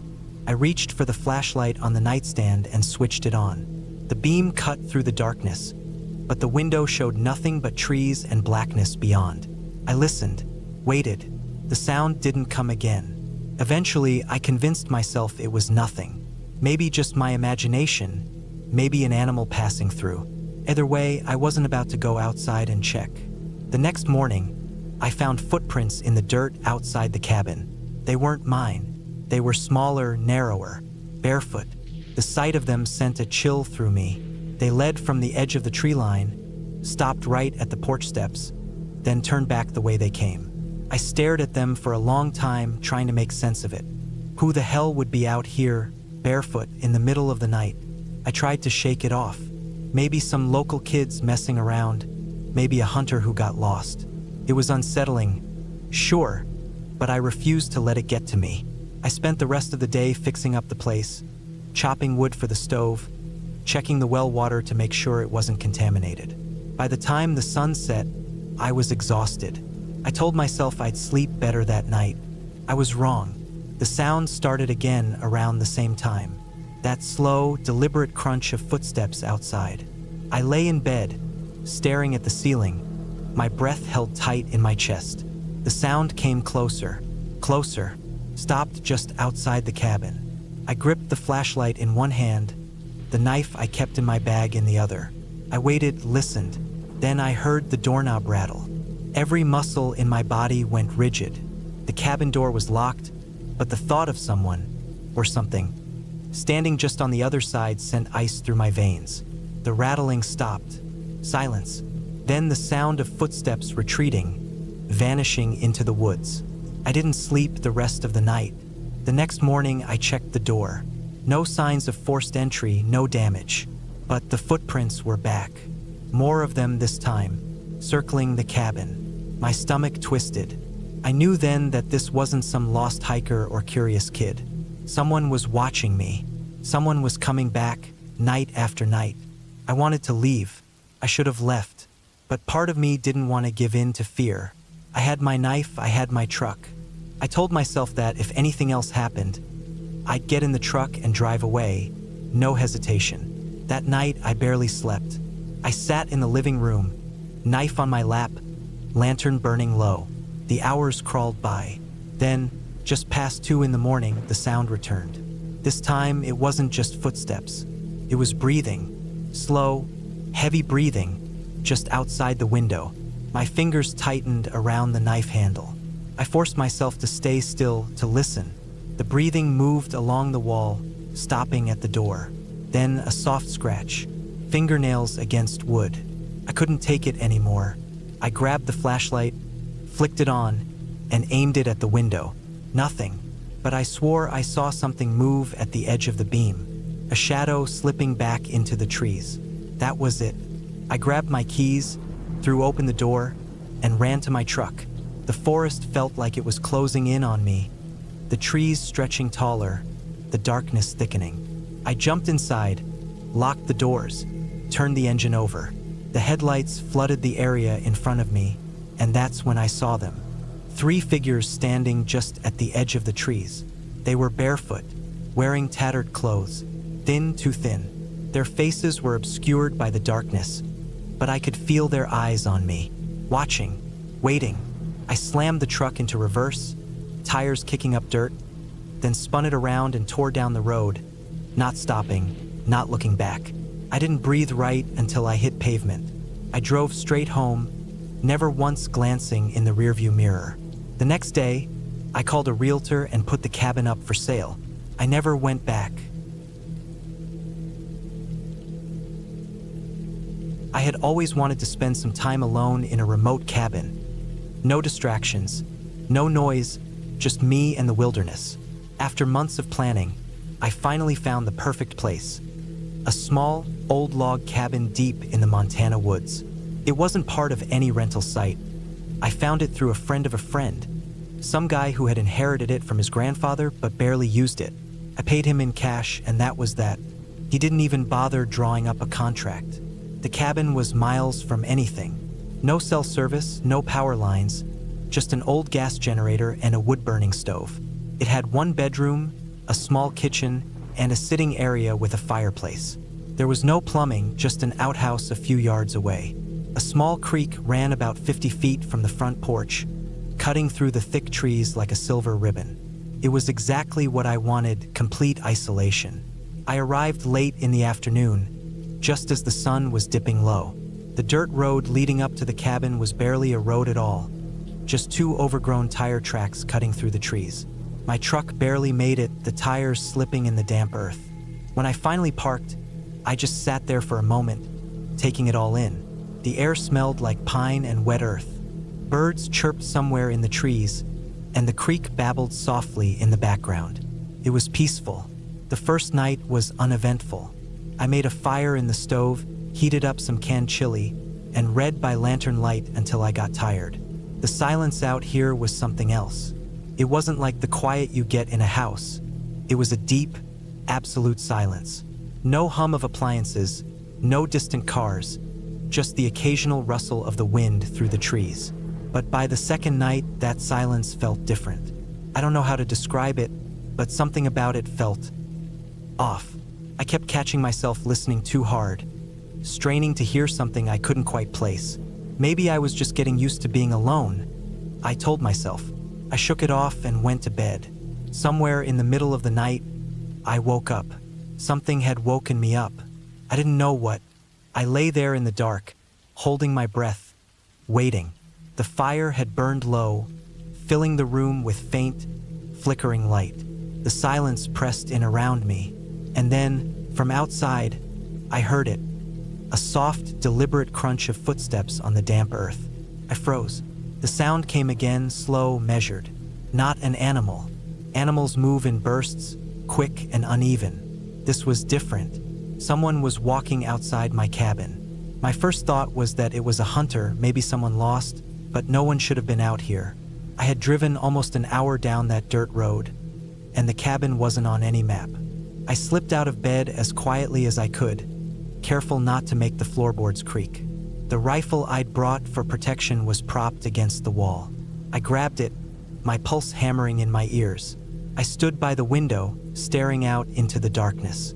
I couldn't see anything. The trees swallowed the light from the moon, and the porch lantern barely illuminated the area right outside the door. But I knew someone was there. I could feel it. I stood there for what felt like hours, barely breathing. Finally, the footsteps moved away, fading into the woods. I didn't sleep the rest of the night.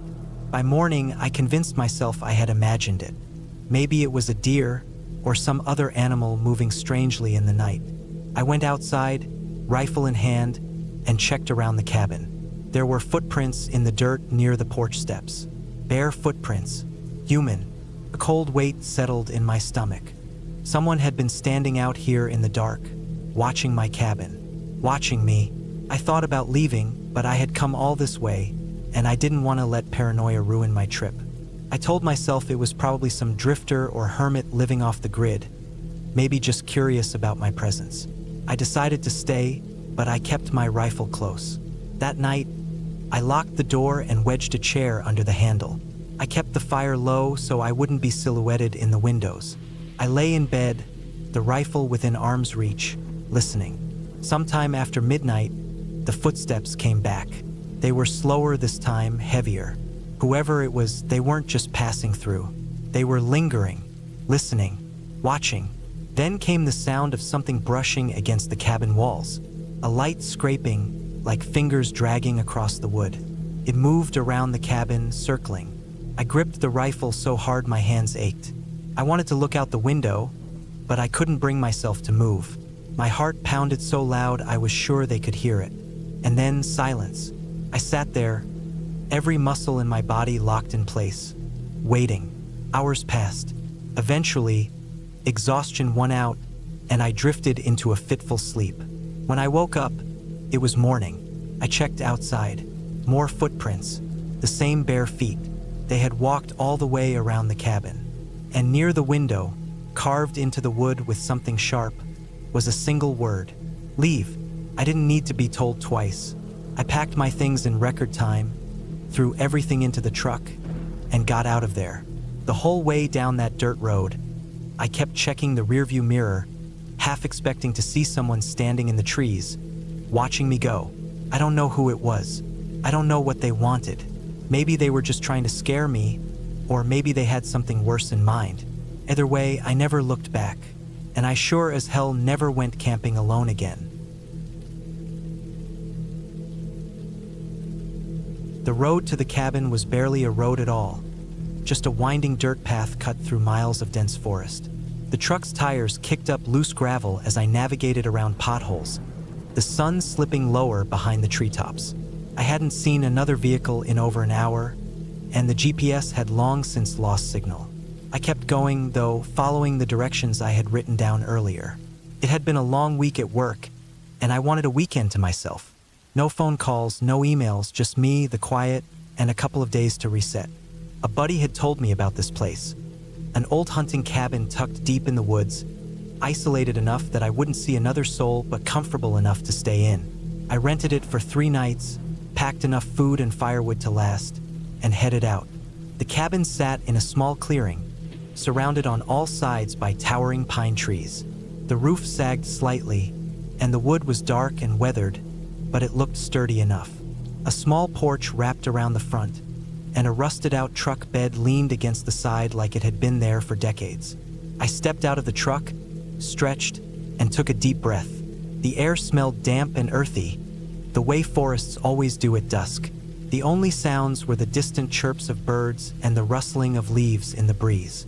Inside, the cabin was sparse but functional. A wood-burning stove sat in the corner, and a thick stack of firewood was neatly piled beside it. A narrow bed with a faded wool blanket was pushed against the far wall. The floor creaked under my boots as I explored, opening cabinets, checking the sink. No running water, which I expected. I had brought enough bottled water for the weekend. I unloaded my gear, set up a small cooking station on the counter, and lit a fire in the stove. By the time darkness fully set in, I had eaten, cleaned up, and settled into an old wooden chair with a beer in hand. The heat from the stove filled the small space, and for the first time in a long while, I felt relaxed. Then, just as I was about to turn in for the night, I heard something. A noise outside, faint but distinct. A single, deliberate crunch of leaves. I sat up straight, my pulse quickening. The sound hadn't been the wind. It had weight behind it, the kind of sound a boot makes on dry foliage. I listened, straining to hear over the crackle of the fire. Nothing, just silence. I told myself it was probably an animal, a deer or a raccoon rooting around, but something about it unsettled me. I stood, grabbed the flashlight from my bag, and walked to the door. I hesitated before opening it, then stepped onto the porch. The beam of my flashlight cut through the darkness, sweeping across the trees. Nothing moved. The forest was still. I walked a few steps out, shining the light along the ground, but I didn't see any fresh tracks, just old leaves and dirt. Still, the uneasy feeling stayed with me as I went back inside. I bolted the door, double-checked the windows, and made sure the fire was burning strong before lying down in bed. Sleep didn't come easy. Every small noise outside made my ears perk up. The wind picked up at some point, branches shifting against each other, but I swore I heard something else, something moving. Slow, careful steps, but every time I sat up and listened, there was nothing. I must have dozed off eventually because I woke up to pale morning light filtering through the trees. The fire had burned low, and the air was crisp. I swung my legs out of bed and rubbed my face, trying to shake the lingering grogginess. Then I saw it, right outside the cabin, in the dirt just past the porch steps. Footprints, not animal tracks, not random patterns left by fallen branches. Clear human footprints. They led from the tree line toward the cabin and stopped just outside the door. Cold knot twisted in my stomach. I hadn't imagined it. Someone had been out there watching, standing just feet away from where I had slept. I threw on my boots and grabbed my knife before stepping outside. The footprints were fresh, the edges still sharp. They were deep too, like whoever made them had been standing there for a while. I followed them backward, my heartbeat pounding in my ears. They led into the trees, weaving between trunks, heading deeper into the forest. I tracked them for about 50 yards before they disappeared into underbrush too thick to follow. Whoever it was, they had been here recently. Maybe even while I was awake, watching, listening. I went back to the cabin and locked the door behind me. My mind raced with possibilities. A hunter? A lost hiker? Someone just messing around? But none of it made sense. The day passed slowly. I spent most of it on edge, checking the tree line every few minutes, expecting to see someone step out from the shadows. But nothing happened. By nightfall, I had convinced myself I was overreacting. Maybe the footprints had been there the night before, and I just hadn't noticed them. Maybe they were old. I built the fire up high, hoping the light would keep whatever was out there away. I stayed awake as long as I could, but exhaustion eventually won. The sound that woke me this time was different. Not footsteps, something softer. A scraping noise, slow and deliberate, right outside the wall. My blood ran cold. I held my breath, ears straining. The sound moved, a slow, dragging scrape, like something rough against wood. It circled the cabin, stopping just beneath the window. I sat up, knife in hand, too scared to move. Then a sharp knock, 3 taps against the wall. I bolted out of bed, grabbed the flashlight, and flicked it on. I wanted to run, but my body locked up. The knocks came again, harder this time. I forced myself to move, stepping toward the door. Then silence. I stood there for what felt like hours, barely breathing. When I finally worked up the courage to peek out the window, nothing was there, just the empty forest. I didn't sleep the rest of the night. The moment the sun came up, I packed my things, loaded them into the truck, and got the hell out of there. As I pulled away, I looked in the rearview mirror one last time. Standing just at the edge of the trees, half hidden in the shadows, was a figure, watching me leave. I didn't slow down. I didn't stop. I drove until I hit pavement, then kept going until I was miles away. I don't know who they were. I don't know what they wanted. But I know one thing. Someone had been out there, in those woods, watching me the whole time, and I never should have gone alone. I never wanted to go back to that cabin. Even now, thinking about it makes my stomach tighten.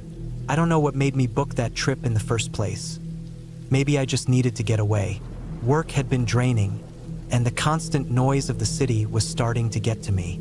I needed some space, somewhere quiet where I could be alone for a while. So, I found this cabin online, tucked away deep in the forest, far from any town or major road. It seemed perfect. The drive took longer than I expected. After the last stretch of paved road, I had to follow a winding dirt path for what felt like miles. My tires kicked up dust as I maneuvered around sharp turns and steep drops. The trees pressed in on both sides, and I saw no signs of people. No other cabins, no parked cars, nothing. Just endless forest. By the time I reached the clearing where the cabin sat, the sun had started to dip behind the trees, casting long shadows over the ground. The cabin itself was simple. 1 story, a porch with a single wooden rocking chair, and a chimney that looked like it hadn't been used in years. The wood was aged and gray, but it seemed sturdy enough. I grabbed my bags from the trunk and stepped onto the porch. As I unlocked the door and pushed it open, the scent of dust and old wood filled my nose. Inside, the air was cool and stale. The furniture was sparse. A small table, a couch that looked as stiff as a board, and a single bed with a thick, scratchy blanket.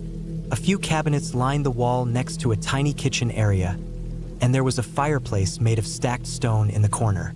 It was exactly what I needed. Isolated, quiet, and far from anyone who could bother me. I spent the first couple of hours settling in, unpacking my things and checking the place out. The windows were small and covered in grime, making the inside dim even while it was still light outside. There was no electricity, just an old gas lantern on the table and a stack of firewood near the hearth. I figured I'd make a fire later, but for now I just wanted to rest. I sat on the couch, let out a deep breath, and listened to the silence. Then I heard it, a creaking sound, faint but distinct, coming from outside. I froze. It could have been anything. The wind, an old tree shifting, maybe even an animal stepping on a fallen branch. But it sounded too deliberate, too much like footsteps. Slow, careful, moving across the porch. I stayed still, barely breathing. The sound stopped. I waited, listening. A minute passed, then 2. Nothing. Eventually, I convinced myself I was being paranoid. I was alone in an unfamiliar place, and my mind was playing tricks on me. I shook it off and went about my evening, lighting the lantern as the sun disappeared completely. The warmth of the small flame made the room feel a little less lonely. I tried to sleep early, but the bed was stiff and the blanket smelled like mildew. I tossed and turned for hours, unable to get comfortable. At some point, I must have dozed off, but I woke up suddenly to a noise just outside the window. A crunch, like a boot stepping on gravel. I shot up, heart pounding. The window was too dirty to see through clearly, but I could make out movement, a shadow shifting just outside. My breath caught in my throat. Someone was out there, standing just beyond the glass, unmoving. I wanted to believe it was an animal. A deer, maybe, but deer don't wear boots. I reached for my flashlight on the nightstand, turned it on, and shined it at the window. The beam hit the glass, reflecting back at me, but I saw nothing beyond it. The shadow was gone. I swallowed hard. My hands were shaking. I grabbed the hunting knife I had packed, gripping it tightly as I climbed out of bed. The floor creaked beneath me as I moved to the window. I pressed my face close, trying to see beyond the glare of the flashlight. Nothing. I stayed like that for a long time, listening, waiting, but the forest was silent again. Eventually, I forced myself to lie back down, keeping the knife close. Sleep didn't come easy, but at some point, exhaustion won out. I drifted off, the lantern still burning beside me. In the morning, I stepped outside to check the area. The ground was damp from a light rain, and I saw them. Footprints, clear as day, leading from the edge of the woods to my window. They weren't mine. I didn't stay another night. I packed up my things, threw them into my car, and left without looking back. The entire drive home, my mind kept replaying the same question over and over. Who had been watching me? I had always liked the idea of solitude. That's why I rented the cabin. It was a simple one-room structure deep in the woods, built decades ago by some hunter who had long since stopped coming. The owner, a grizzled old man who ran a small bait and tackle shop in town, had warned me that it wasn't much. No electricity, no running water, just a wood stove, a cot, and a few shelves with dusty old cans of food left behind by previous tenants. That was fine by me. I needed a break. The drive out had been long, the last few miles on a narrow dirt road barely wider than my truck. The trees were thick, leaning in as if they wanted to swallow the path entirely. By the time I reached the cabin, the sun was already setting, and the air had that crisp, dry chill of late autumn. I killed the engine and sat for a moment, listening. Nothing but the wind in the trees. No distant hum of traffic, no voices, no signs of life, just silence. I hauled my supplies inside, checked the place over. It was exactly as the old man had described, bare bones but sturdy. The wood stove in the corner looked like it hadn't been used in a long time, so I set about getting a fire going. I wasn't worried about food. I had brought enough for the week. The plan was simple. No phone, no internet, just me, my notebook, and a chance to reset. That first night, I barely slept. It wasn't fear or discomfort, just the unfamiliarity of it. Every groan of the wind against the walls, every creak of the old wooden beams settling, had my ears pricked up. The woods at night are not silent. Small animals rustled through the leaves outside. The occasional snap of a twig made me wonder what was moving out there, but I reminded myself it was just raccoons, deer, maybe even a bear far off. Nothing I hadn't dealt with before. Morning came slow. The fire had died down overnight, and the cold had seeped in. I spent the day chopping wood from the small pile outside, getting a feel for the area. A narrow path wound behind the cabin, leading deeper into the forest. I followed it for a while, marking trees with my knife as I went, not wanting to lose my way. The second night, something changed. I woke up to a sound I couldn't quite place. Not wind, not animals. Something slow, deliberate. I held my breath, listening. It was coming from outside, near the trees. A crunch, then a pause. Another crunch, closer this time. Footsteps. I told myself it was a deer, maybe a lost hiker, but the steps were too controlled, too careful. I sat up slowly, reaching for the small flashlight I had next to my cot. I flicked it on and aimed it at the window. Nothing but trees. The sound had stopped. I didn't sleep much after that. The next morning, I found the first sign that I wasn't alone. Near the firewood pile, where the ground was still soft from last night's rain, were footprints. Human, barefoot. They led from the treeline to the side of the cabin, then back the way they came. I felt my stomach tighten. Who the hell walks around barefoot in the middle of the woods at night? I spent the day checking the area, looking for any sign of a camp or another cabin. Nothing, just endless trees in every direction. That evening, I built the fire higher, hoping the light would keep whoever it was away. I double-checked the cabin door. There was no lock, just an old metal latch. I wedged my hatchet under the cot, within arm's reach, and settled in for another long night. The footsteps came back. This time, they didn't stop at the treeline. I heard them circle the cabin. Slow, deliberate. I gripped the hatchet, my pulse hammering in my throat. The walls of the cabin were thin. If they wanted to, they could break a window, force the door. I held still, listening. The footsteps stopped just outside the front door. Then 3 soft knocks. I didn't move, didn't breathe. My mind raced. A lost hiker? Some local messing with me? But why wouldn't they say something? The knock came again, a little harder this time. Clenched my jaw. No way in hell was I opening that door. I sat there, gripping the hatchet, staring at the door, waiting for whatever came next. After what felt like an eternity, the steps moved away, back toward the trees. I didn't sleep at all. By dawn, I had made my decision. I was getting the hell out of there.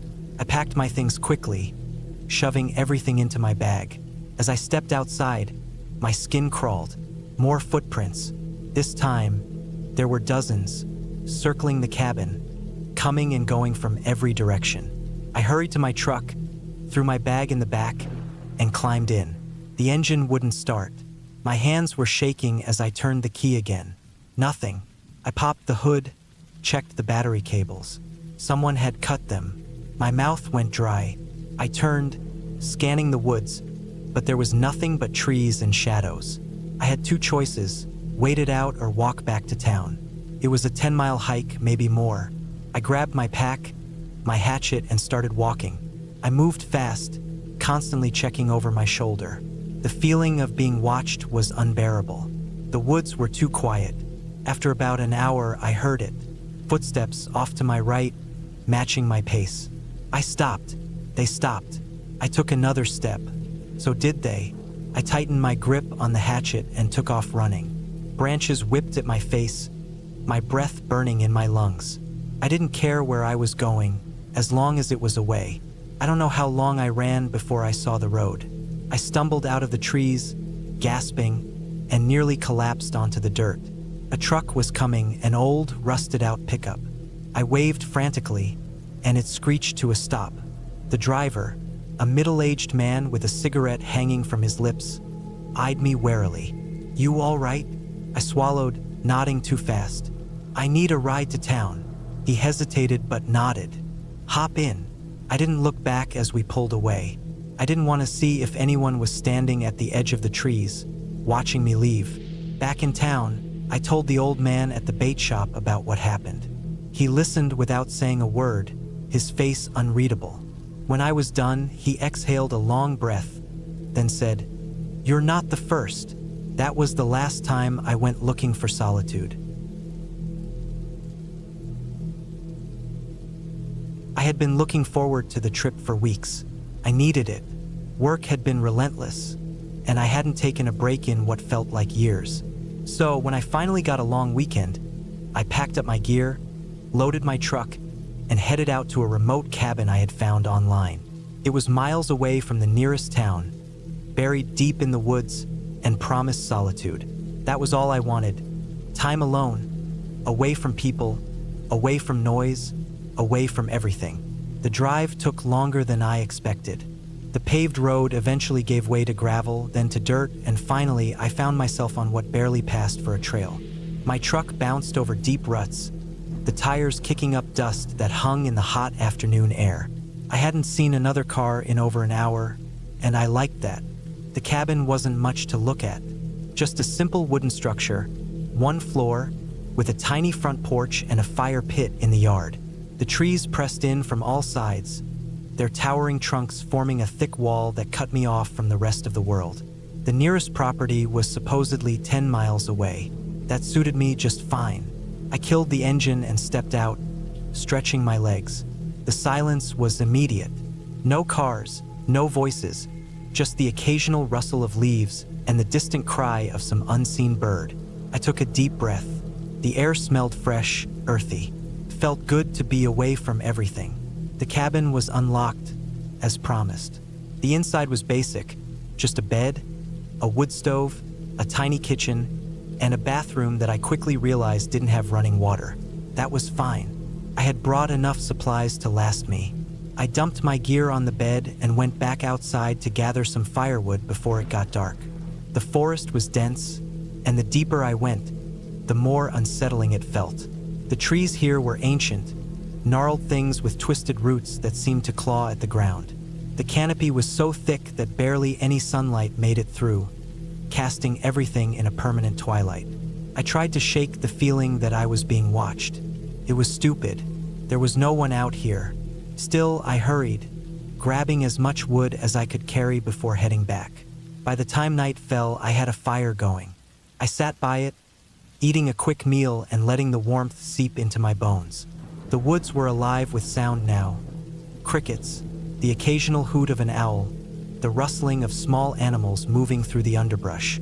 It was peaceful. Then I heard it, a single sharp crack in the woods. Not the sound of an animal moving through the brush, not the wind shaking the trees. It was distinct, the sound of a footstep on a dry branch. I froze, listening. My first thought was that maybe someone had stumbled onto the property by accident, but I knew that wasn't likely. No one came out here. I waited, staring into the darkness, but I didn't hear anything else. Still, I couldn't shake the unease that crept up my spine. I grabbed my flashlight and swept it over the trees, but all I saw was the dense forest staring back at me. After a few minutes, I convinced myself I was just being paranoid. I put out the fire and went inside, locking the door behind me. Sleep didn't come easily. Every creak of the cabin, every gust of wind outside, made me snap awake.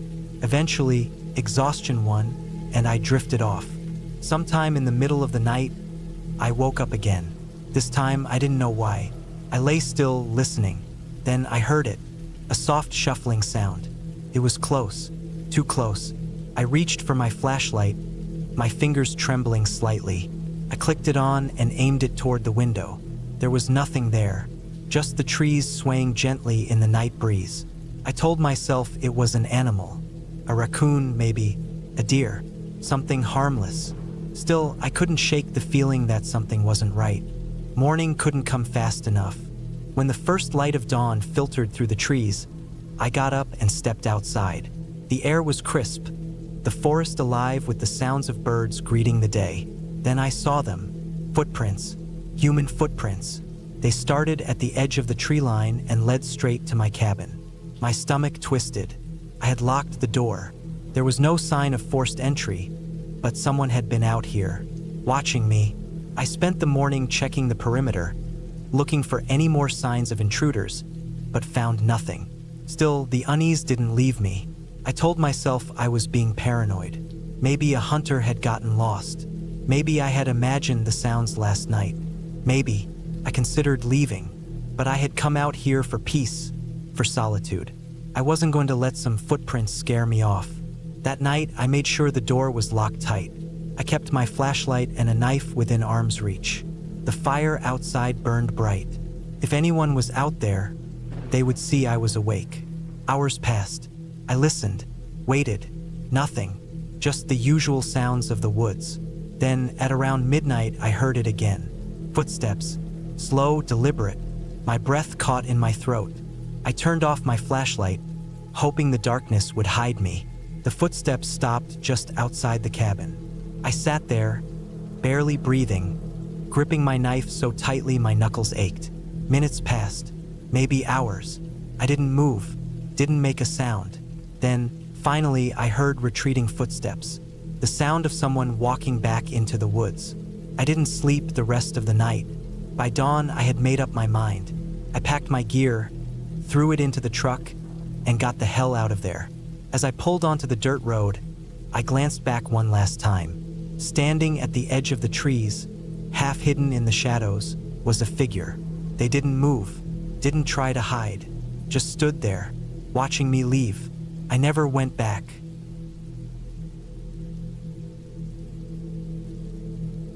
The drive to the cabin took longer than expected. The road twisted through dense pines, the gravel crunching under my tires. The deeper I went, the less I saw of civilization. I'd rented the place online, an isolated, off-grid cabin deep in the mountains.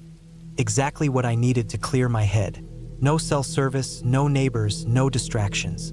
Just me, the trees, and the sound of the wind whistling through the valleys. By the time I arrived, the sun had already dipped below the ridgeline, the sky bruised with streaks of purple and deep orange. The cabin was smaller than I imagined, just a simple wooden structure with a pitched roof and a porch that sagged slightly in the middle. The windows were dark, and the surrounding forest pressed in close, almost suffocating. I killed the engine, letting the silence settle in around me. I grabbed my bag and headed inside. The place smelled of aged wood, dust, and something faintly metallic, like old water pipes. It was furnished simply. A wooden table, a chair, a bed against the far wall, and a small fireplace with a neat stack of firewood beside it. No electricity, just a few oil lamps and candles scattered on the shelves.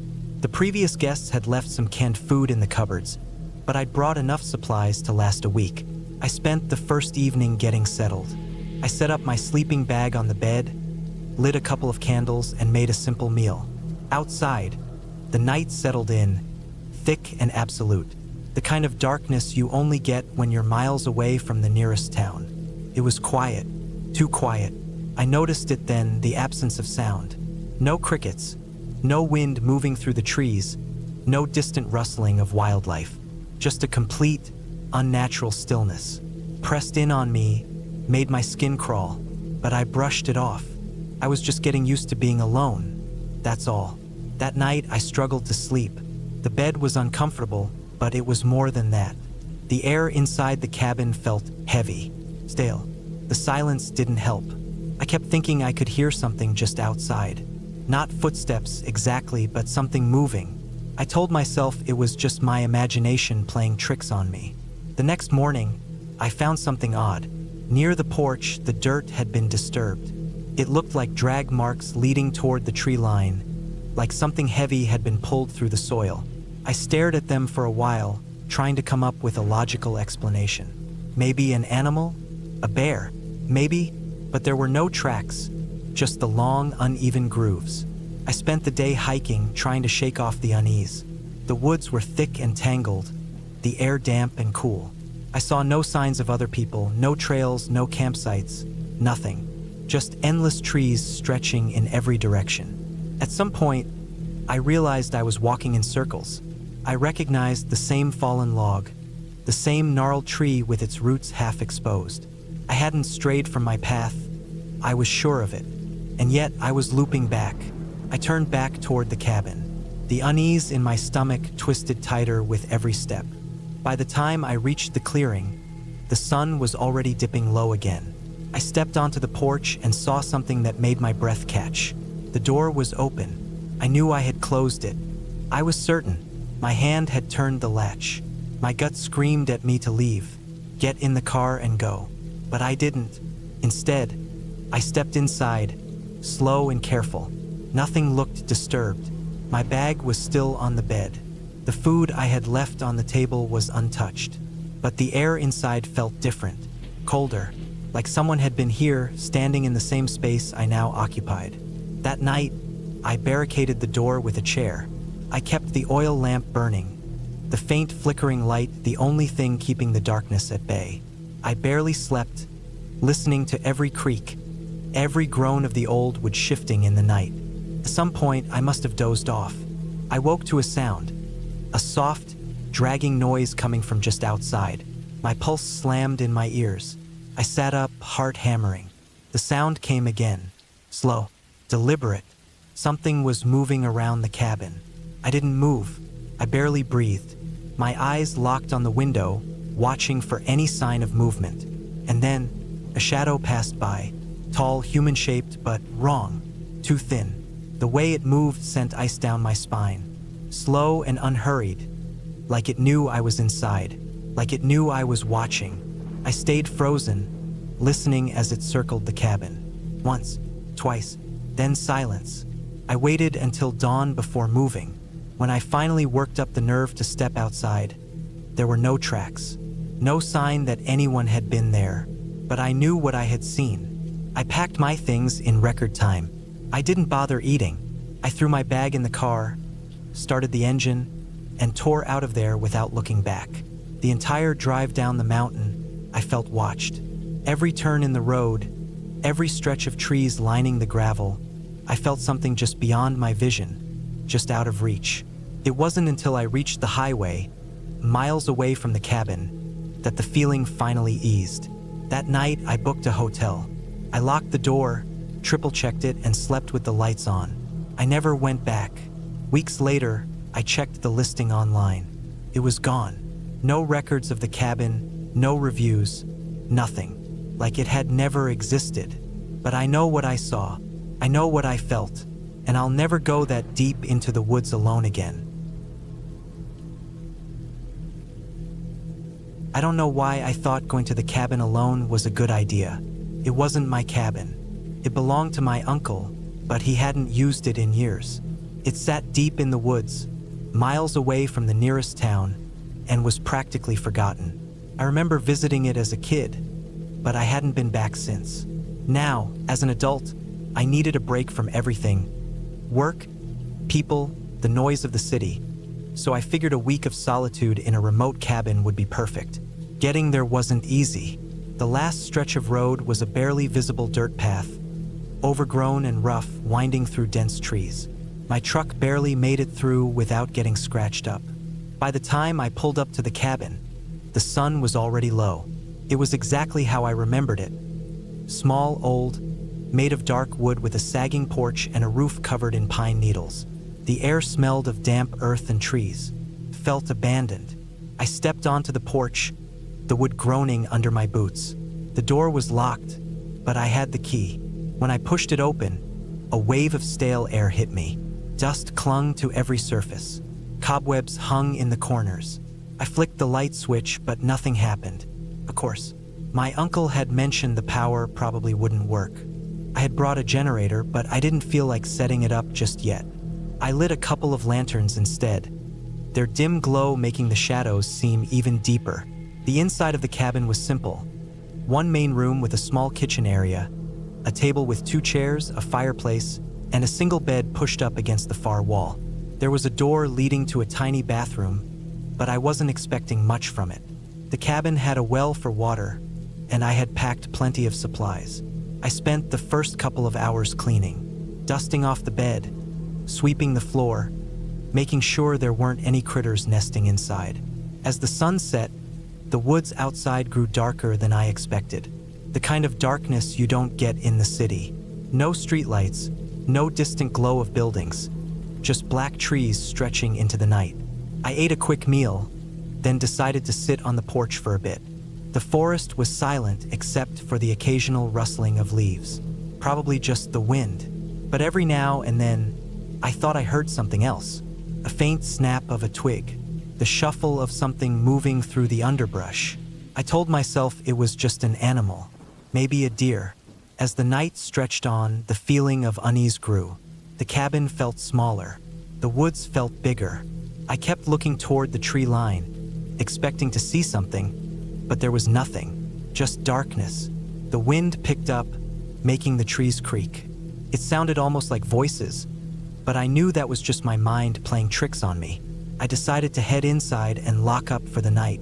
As I bolted the door, I heard something outside. A crunch. Footsteps? No, had to be an animal. I grabbed my flashlight and shone it through the window, sweeping the beam across the porch and yard. Nothing. But then I saw something strange. The dirt in front of the cabin looked disturbed, like something had been dragged across it. I told myself I was overthinking it. Maybe a branch had fallen, or a raccoon had been digging around. I forced myself to ignore it and lay down in bed. But sleep didn't come easy.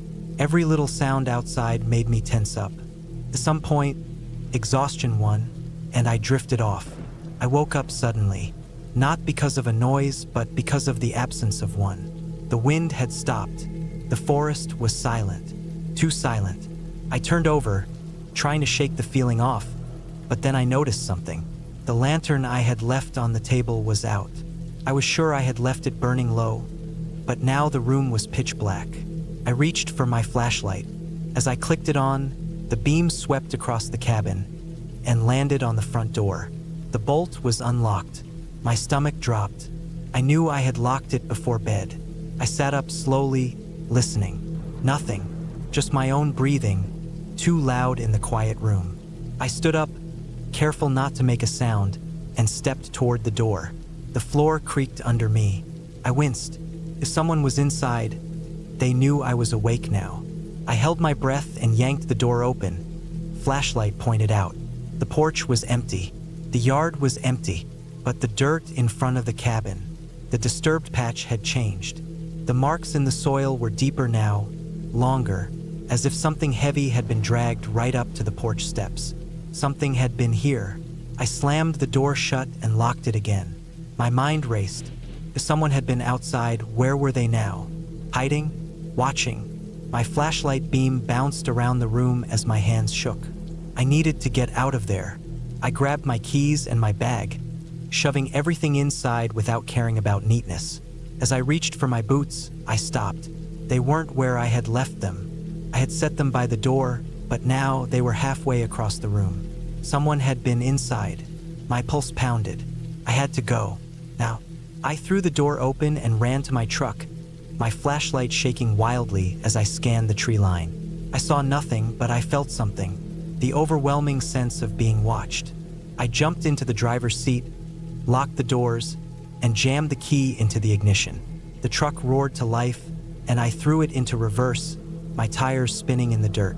As I turned onto the overgrown path, my headlights swept across the cabin one last time. And that's when I saw it. Just beyond the porch, half hidden in the trees, a figure, not an animal, not a trick of the light, person, standing there, watching me leave. I didn't stop to get a better look.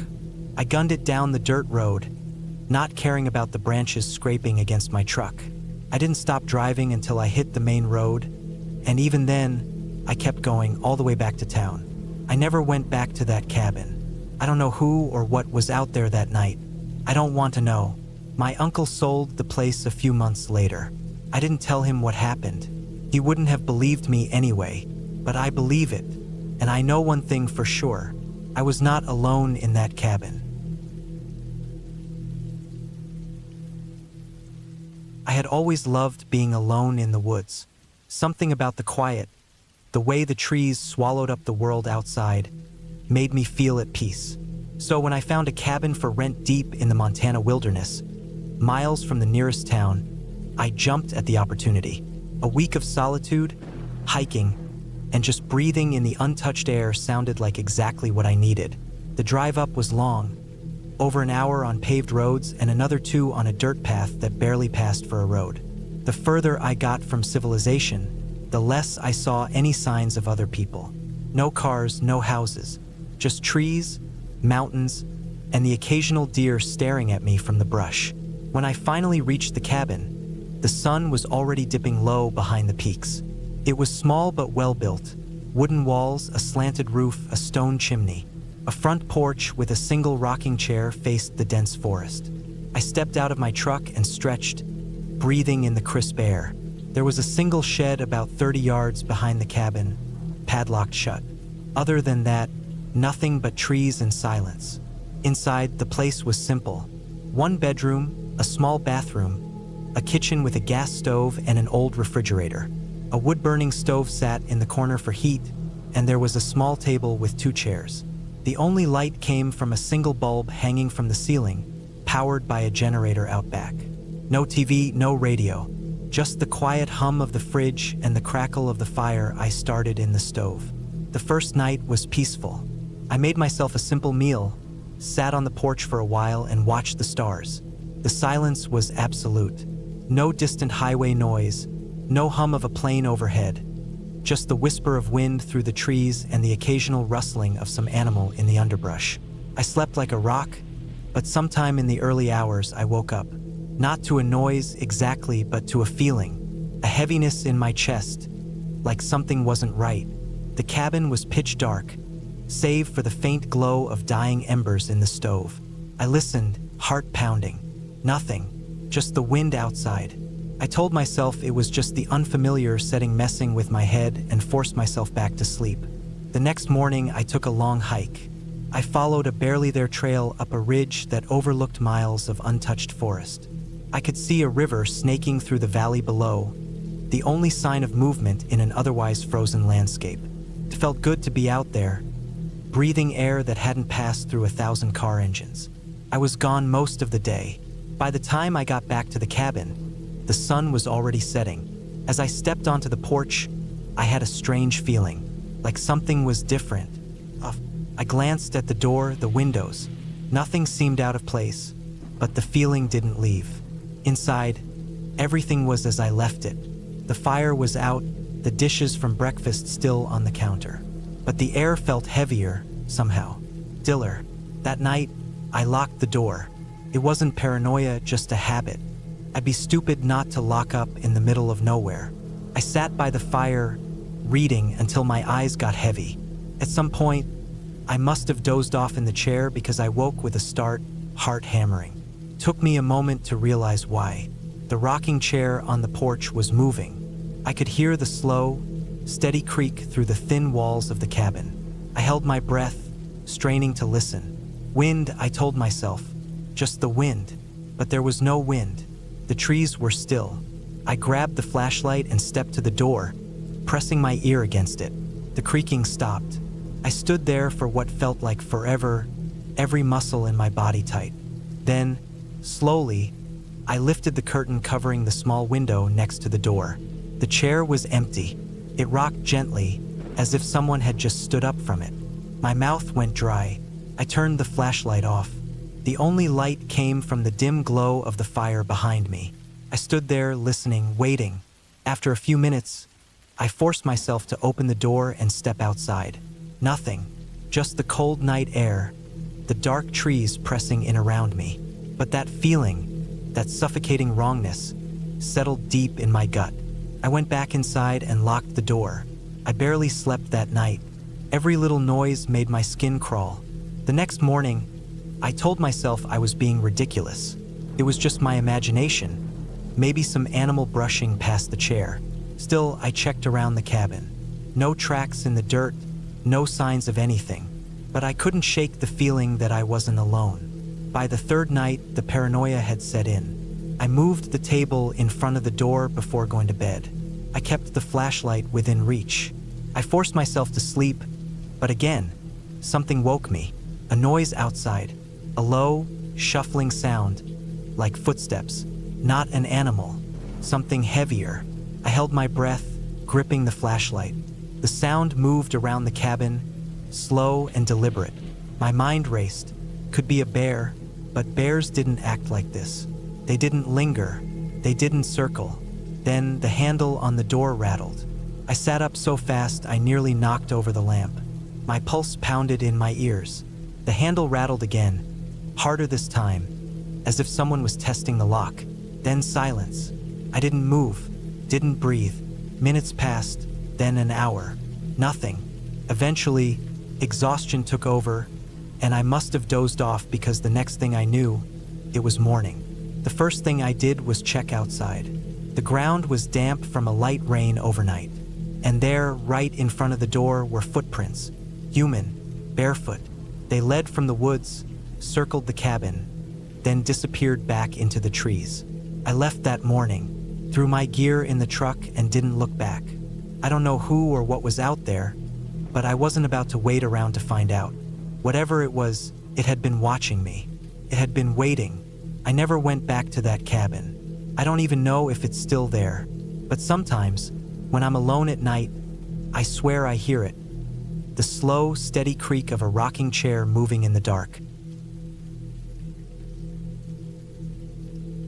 I don't remember exactly when I first saw the cabin. I had been driving for hours, maybe even a full day, winding through the back roads of some nowhere town.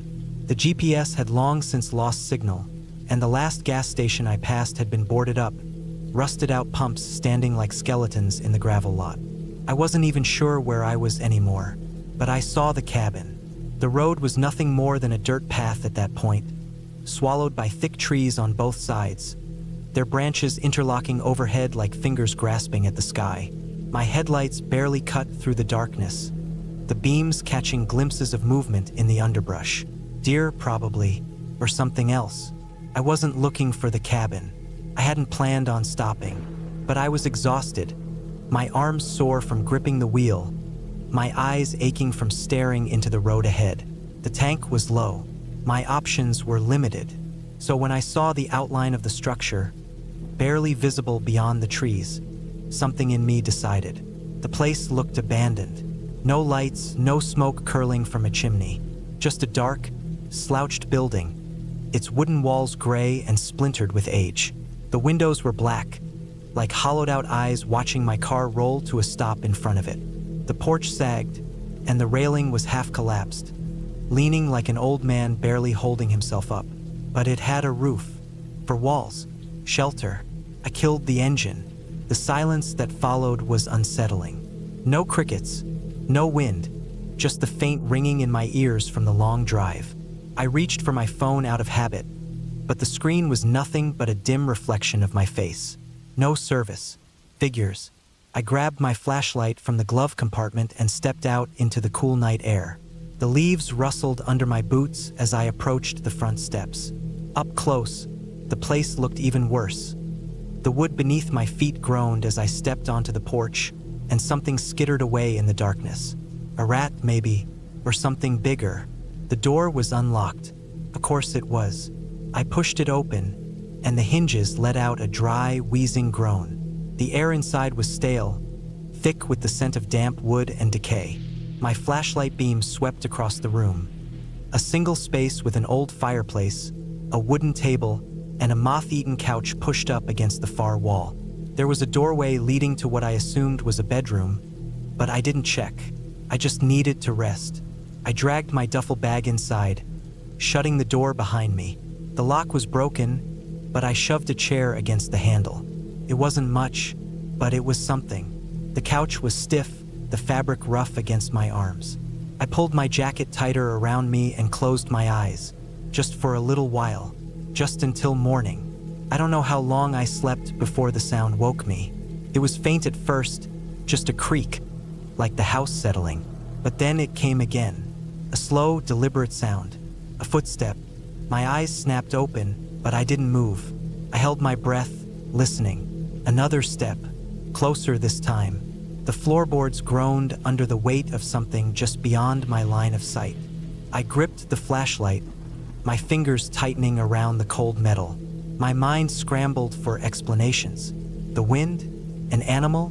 The place was old. Maybe it was just shifting under its own weight. Then I heard breathing. It wasn't mine. It was slow, heavy. Something was inside the cabin with me. I forced myself to stay still.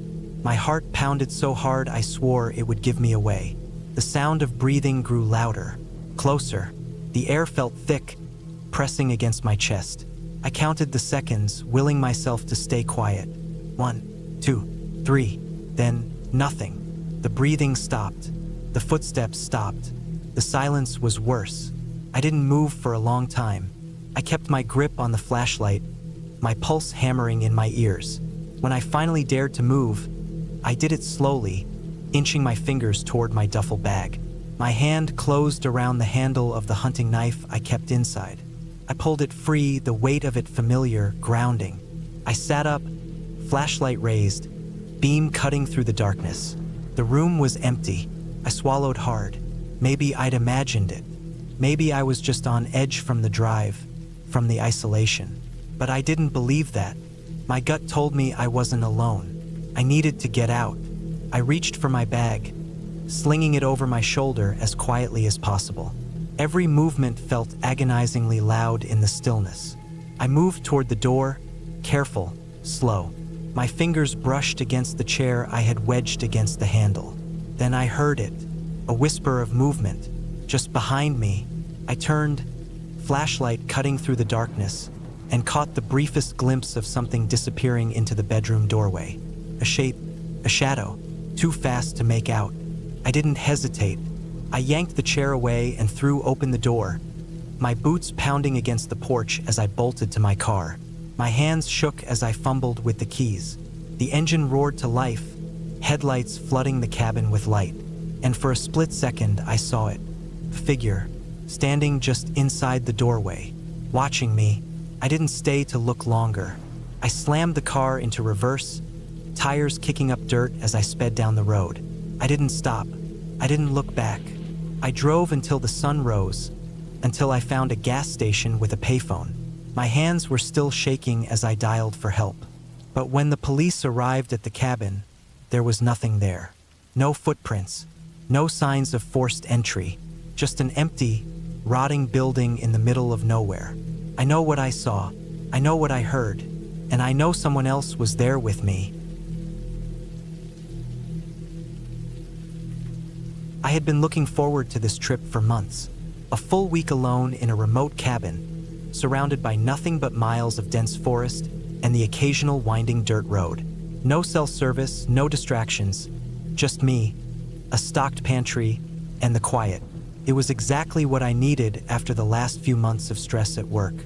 The cabin was deep in the woods, about a 2-hour drive from the nearest town. I had booked it through an old-fashioned rental service that specialized in isolated retreats, the kind of place where people go when they want to be completely off the grid. When I arrived, the sun was already starting to dip behind the treetops, casting long, cool shadows across the clearing. The cabin itself was small but well-kept. A single-story structure with a sloped metal roof, a wide porch, and a fire pit a few yards away. A narrow gravel driveway wound back into the trees, disappearing from view. I unloaded my supplies quickly, wanting to get settled before dark. I had packed enough food for the week, a few books, a hunting knife I always brought on trips like this, and a heavy-duty flashlight. The cabin had a basic propane stove, a wood-burning fireplace, and a hand pump for water out back. The first night was uneventful. I built a fire, ate a simple meal, and read until I was too tired to keep my eyes open. The silence was absolute, except for the occasional rustling in the underbrush outside or the wind shifting through the trees. It took me a while to fall asleep, but once I did, I slept deeply. The next day was much of the same. I spent most of the morning hiking a narrow trail behind the cabin, enjoying the crisp air and the way the sunlight filtered through the dense canopy. I found a small creek about a mile out, the water clear and ice cold. I followed it for a while before turning back, making sure to keep my bearings. That night, I built another fire, cooked a simple meal, and settled in with my book. I had just started to doze off when I heard something outside. A sharp, distinct crack, like a branch snapping underfoot. I froze. My first thought was that it was just an animal. Plenty of wildlife lived in these woods. Deer, raccoons, maybe even a bear. But something about the sound unsettled me. It had been deliberate, not the random noise of an animal moving through the underbrush. I listened, holding my breath, but the night had gone still again. After a few minutes, I shook it off and went to bed, convincing myself I was just being paranoid. The next morning, I went outside to check around the cabin. The ground was covered in fallen leaves, but near the porch, I noticed something odd. The leaves had been disturbed, kicked aside in a pattern that didn't look natural. My stomach tightened as I followed the marks around the side of the cabin. There, just beneath the window, was a clear impression in the dirt. A footprint. A human footprint. I stood there for a long time, my heart hammering. The print was fresh, the edges still sharp in the damp soil. Someone had been here last night, standing right outside my window. I spent the next hour searching the area, looking for any other signs of movement. I found a few more disturbed patches of leaves leading toward the trees, but nothing else. No tracks on the driveway, no sign of a vehicle. Whoever it was, they had come on foot. I thought about packing up and leaving, but part of me didn't want to overreact. Maybe it was a hiker who had gotten lost and wandered too close. Maybe it was just some local checking out the cabin. Either way, I decided to stay. That night, I locked the door, made sure my knife was within reach, and kept the flashlight close. Sleep didn't come easily, and when it did, it was light and fitful. Sometime after midnight, I woke up with a jolt. The sound that had pulled me from sleep was unmistakable, the creak of the porch boards under weight. I lay frozen, listening. Another creak, then another. Someone was out there. I reached for my flashlight, gripping it tightly. My pulse pounded in my ears. I debated whether to turn it on, but before I could decide, there was a soft tap against the window. Not a knock, just a single, deliberate tap. I stayed perfectly still. The tapping came again, slow and deliberate. Whoever was outside wasn't trying to break in. They were trying to get my attention. I didn't move. I barely breathed. After a minute, the tapping stopped. The silence stretched on, thick and suffocating. Then, after what felt like an eternity, I heard footsteps retreating. Slow, deliberate steps fading into the night. I stayed awake until dawn, gripping my knife and listening for any sound of movement. When the first light filtered through the trees, I finally gathered the courage to go outside. The ground outside the window was disturbed. The leaves scuffed away, but there were no footprints this time. Whoever it was, they had been careful. That was enough for me. I packed up my things and left, driving straight to the nearest town. I told the local authorities what had happened, but without any real evidence, there wasn't much they could do. I never went back to that cabin, never even considered it. A few months later, I came across an old news article about a missing person, a hiker who had disappeared in those same woods. No signs of a struggle, no clues, just gone. I don't know if it was connected. I don't want to know, but I do know one thing. Someone was out there that night watching me, and they weren't just passing through. I never liked the idea of being completely alone in the woods, but sometimes you find yourself making choices that go against your instincts. I had rented a small cabin deep in the mountains for a week, something I had planned for months, convincing myself it would be a good way to reset, to disconnect from everything. No emails, no phone calls, no traffic, no distractions. Just me, the cabin, and the quiet. The drive up was uneventful. The road twisted through dense pines and rugged terrain, climbing higher into the mountains.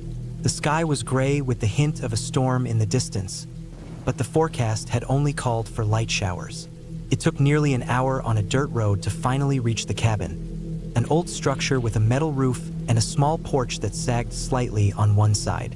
The nearest town was more than 30 miles away, and the last house I had seen was at least 15 miles back.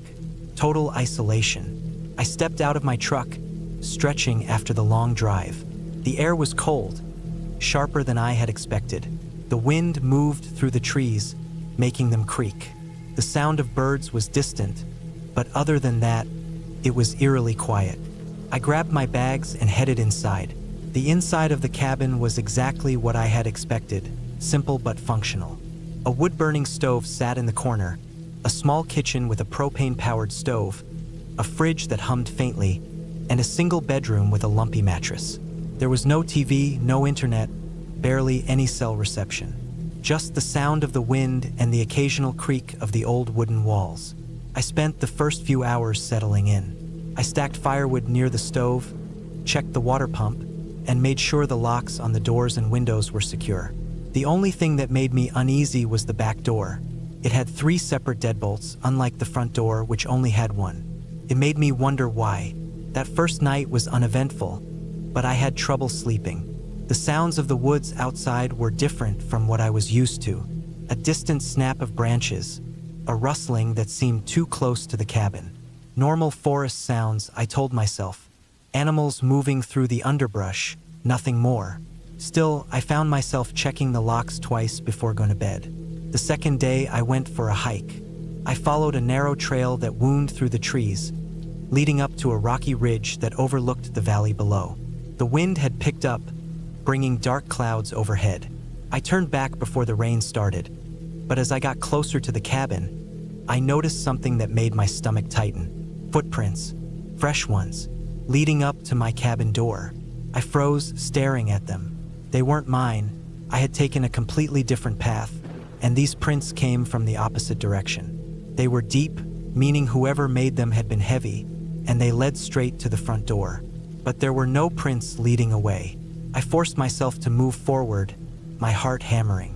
I checked the door, the locks. Everything was as I had left it.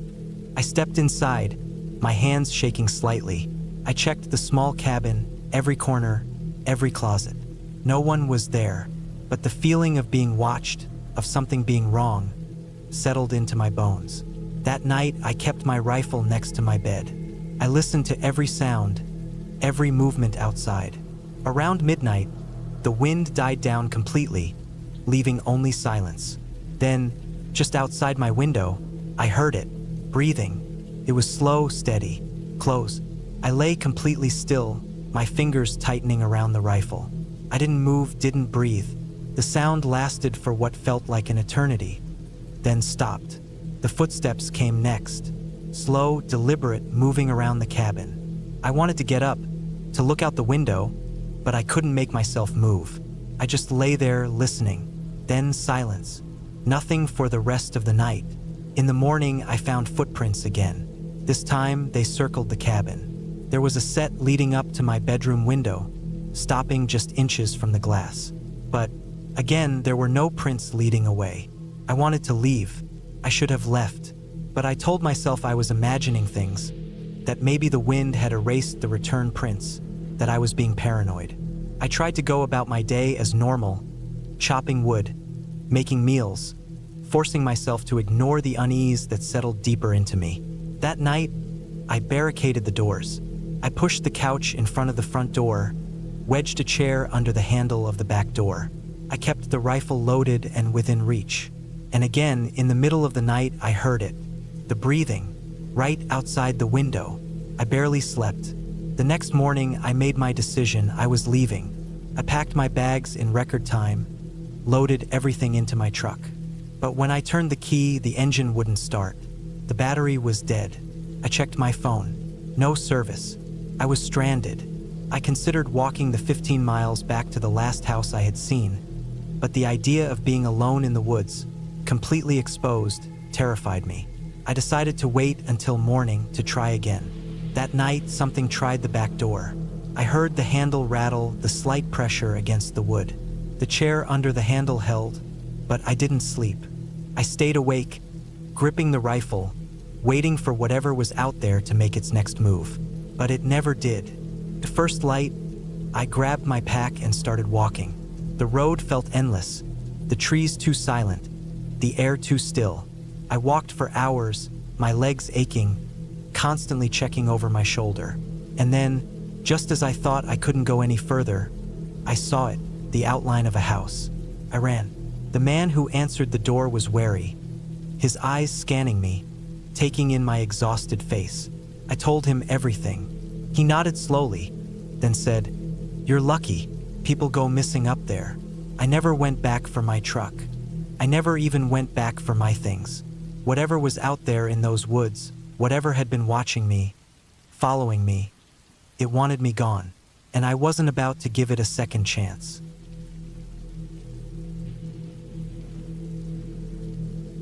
I was looking forward to the solitude. A week alone in a remote cabin deep in the woods. No distractions, no responsibilities, just me and the quiet. That was the plan, at least. I had rented the place online, a private cabin miles away from the nearest town, far from any main road. It seemed perfect, too perfect, maybe, but I was craving isolation. No internet, no cell service, just a solar-powered generator, a well-stocked woodpile, and a small lake about half a mile away. The drive out took longer than expected. The last stretch was a dirt road full of deep ruts, winding through thick trees. It was slow going, but eventually, I found the turnoff that led to the cabin. A narrow path, barely wide enough for my truck, snaked its way through the woods. I had to maneuver carefully, branches scraping against the sides as I crept forward. The cabin was small, made of old, weathered logs, but it looked sturdy. A covered porch wrapped around the front, and a stone chimney jutted up one side. It was surrounded by towering trees, and the air smelled like damp earth and pine. There was no driveway, just a small clearing where I parked. As I stepped out, the silence hit me. No hum of distant traffic, no voices, just the rustling of leaves in the light breeze. Inside, the cabin was basic but functional. A fireplace, a small kitchen with an old propane stove, a single bedroom with a creaky wooden bed frame. There was a radio on the counter, the old school kind, and a stack of yellowed paperbacks on a shelf. The solar generator powered a single light bulb and the small fridge, and that was it. The first night was uneventful. I read by lantern light, listened to the occasional hoot of an owl, and fell asleep to the crackling of the fire. The second night was when things started to feel off. It was past midnight when I woke up. The fire had burned low, filling the cabin with dim, flickering shadows. I wasn't sure what had woken me up, but something felt wrong.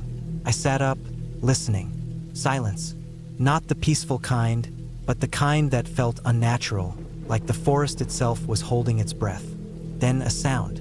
A faint rustling outside, followed by the unmistakable snap of a branch.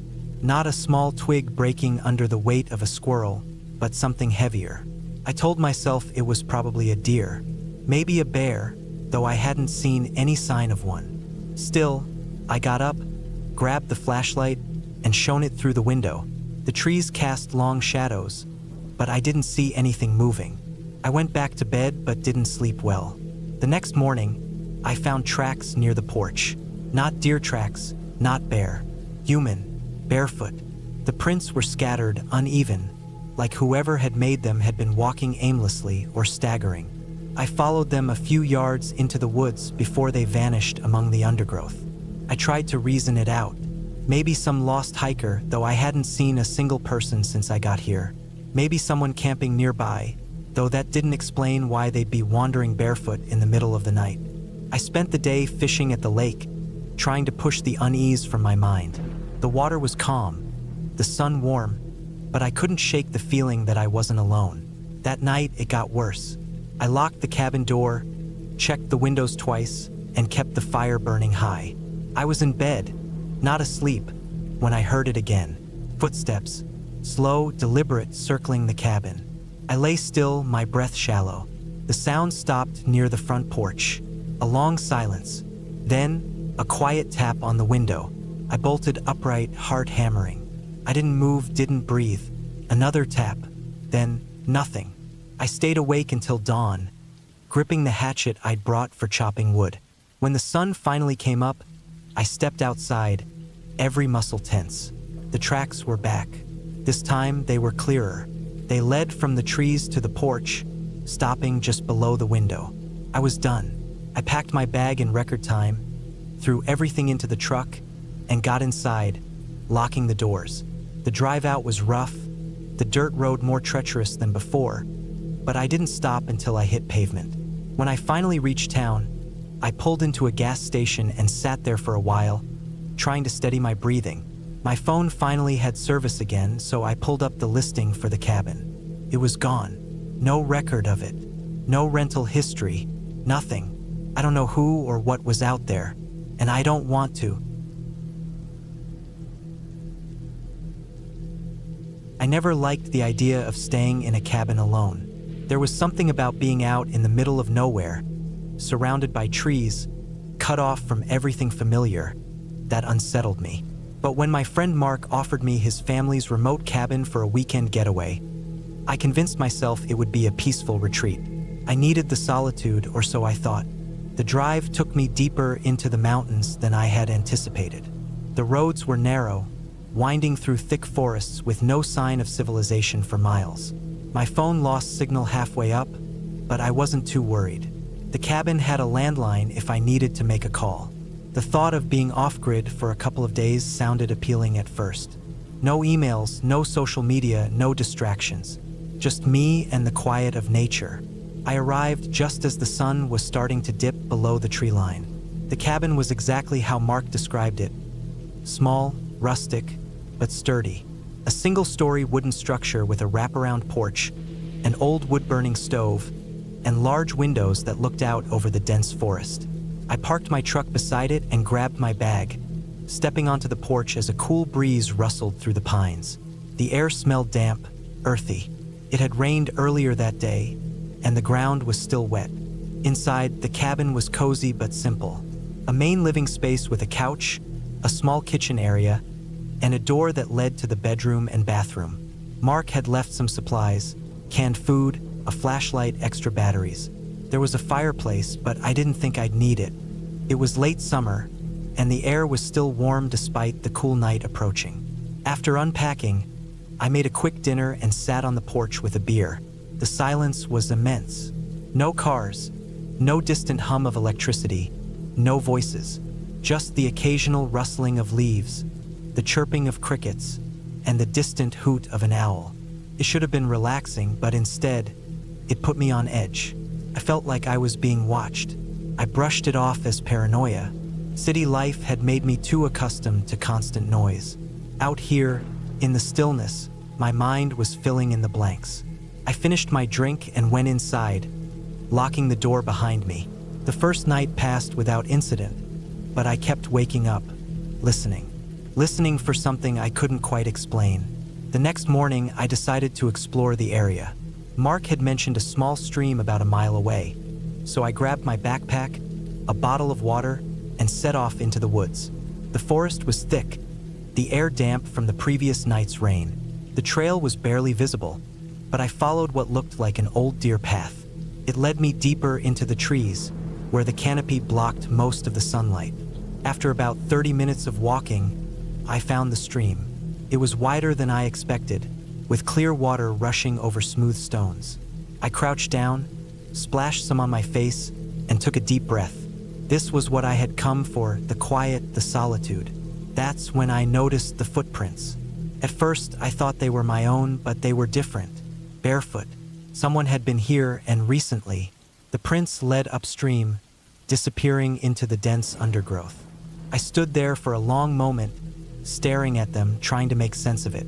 I hadn't seen another person since I left the highway the day before. Mark had assured me the cabin was isolated, that no one came up here, but someone had been here. I turned back toward the cabin, my heart beating a little faster than before. The walk back felt longer, the trees closing in around me. Every sound, the rustling of leaves, the snap of a twig, made me flinch. When I reached the cabin, I locked the door behind me, checked the windows. Everything was as I had left it. Maybe it was just a hiker passing through. Maybe I was overreacting, but I couldn't shake the feeling that I wasn't alone.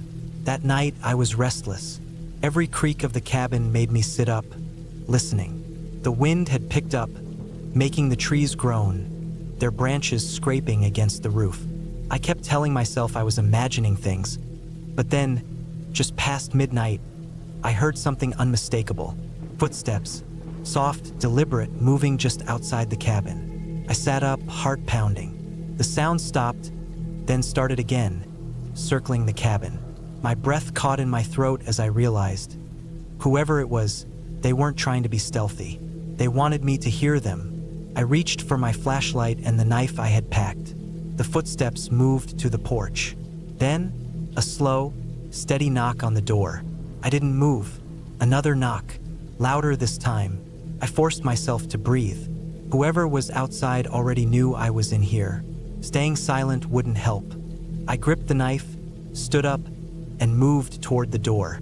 I kept the lights off, trying to see through the small window beside it. Nothing, just darkness. Then the knocking stopped. Silence stretched on. My pulse pounded in my ears. I backed away from the door, scanning the windows, waiting for something, anything. But the night remained still. I didn't sleep after that. I sat in the dark, gripping the knife, waiting for the first sign of daylight. When the sun finally rose, I stepped onto the porch, searching for footprints. They were there, barefoot, leading from the woods, circling the cabin. then vanishing back into the trees. I packed my bag, grabbed my keys, and left without looking back. As I drove away, I realized I'd never seen another car, never heard another voice. Whoever had been out there that night had come on foot, and they had been watching me long before I noticed them. I never told Mark what happened. I just told him the cabin was nice, but not for me, and I never went back.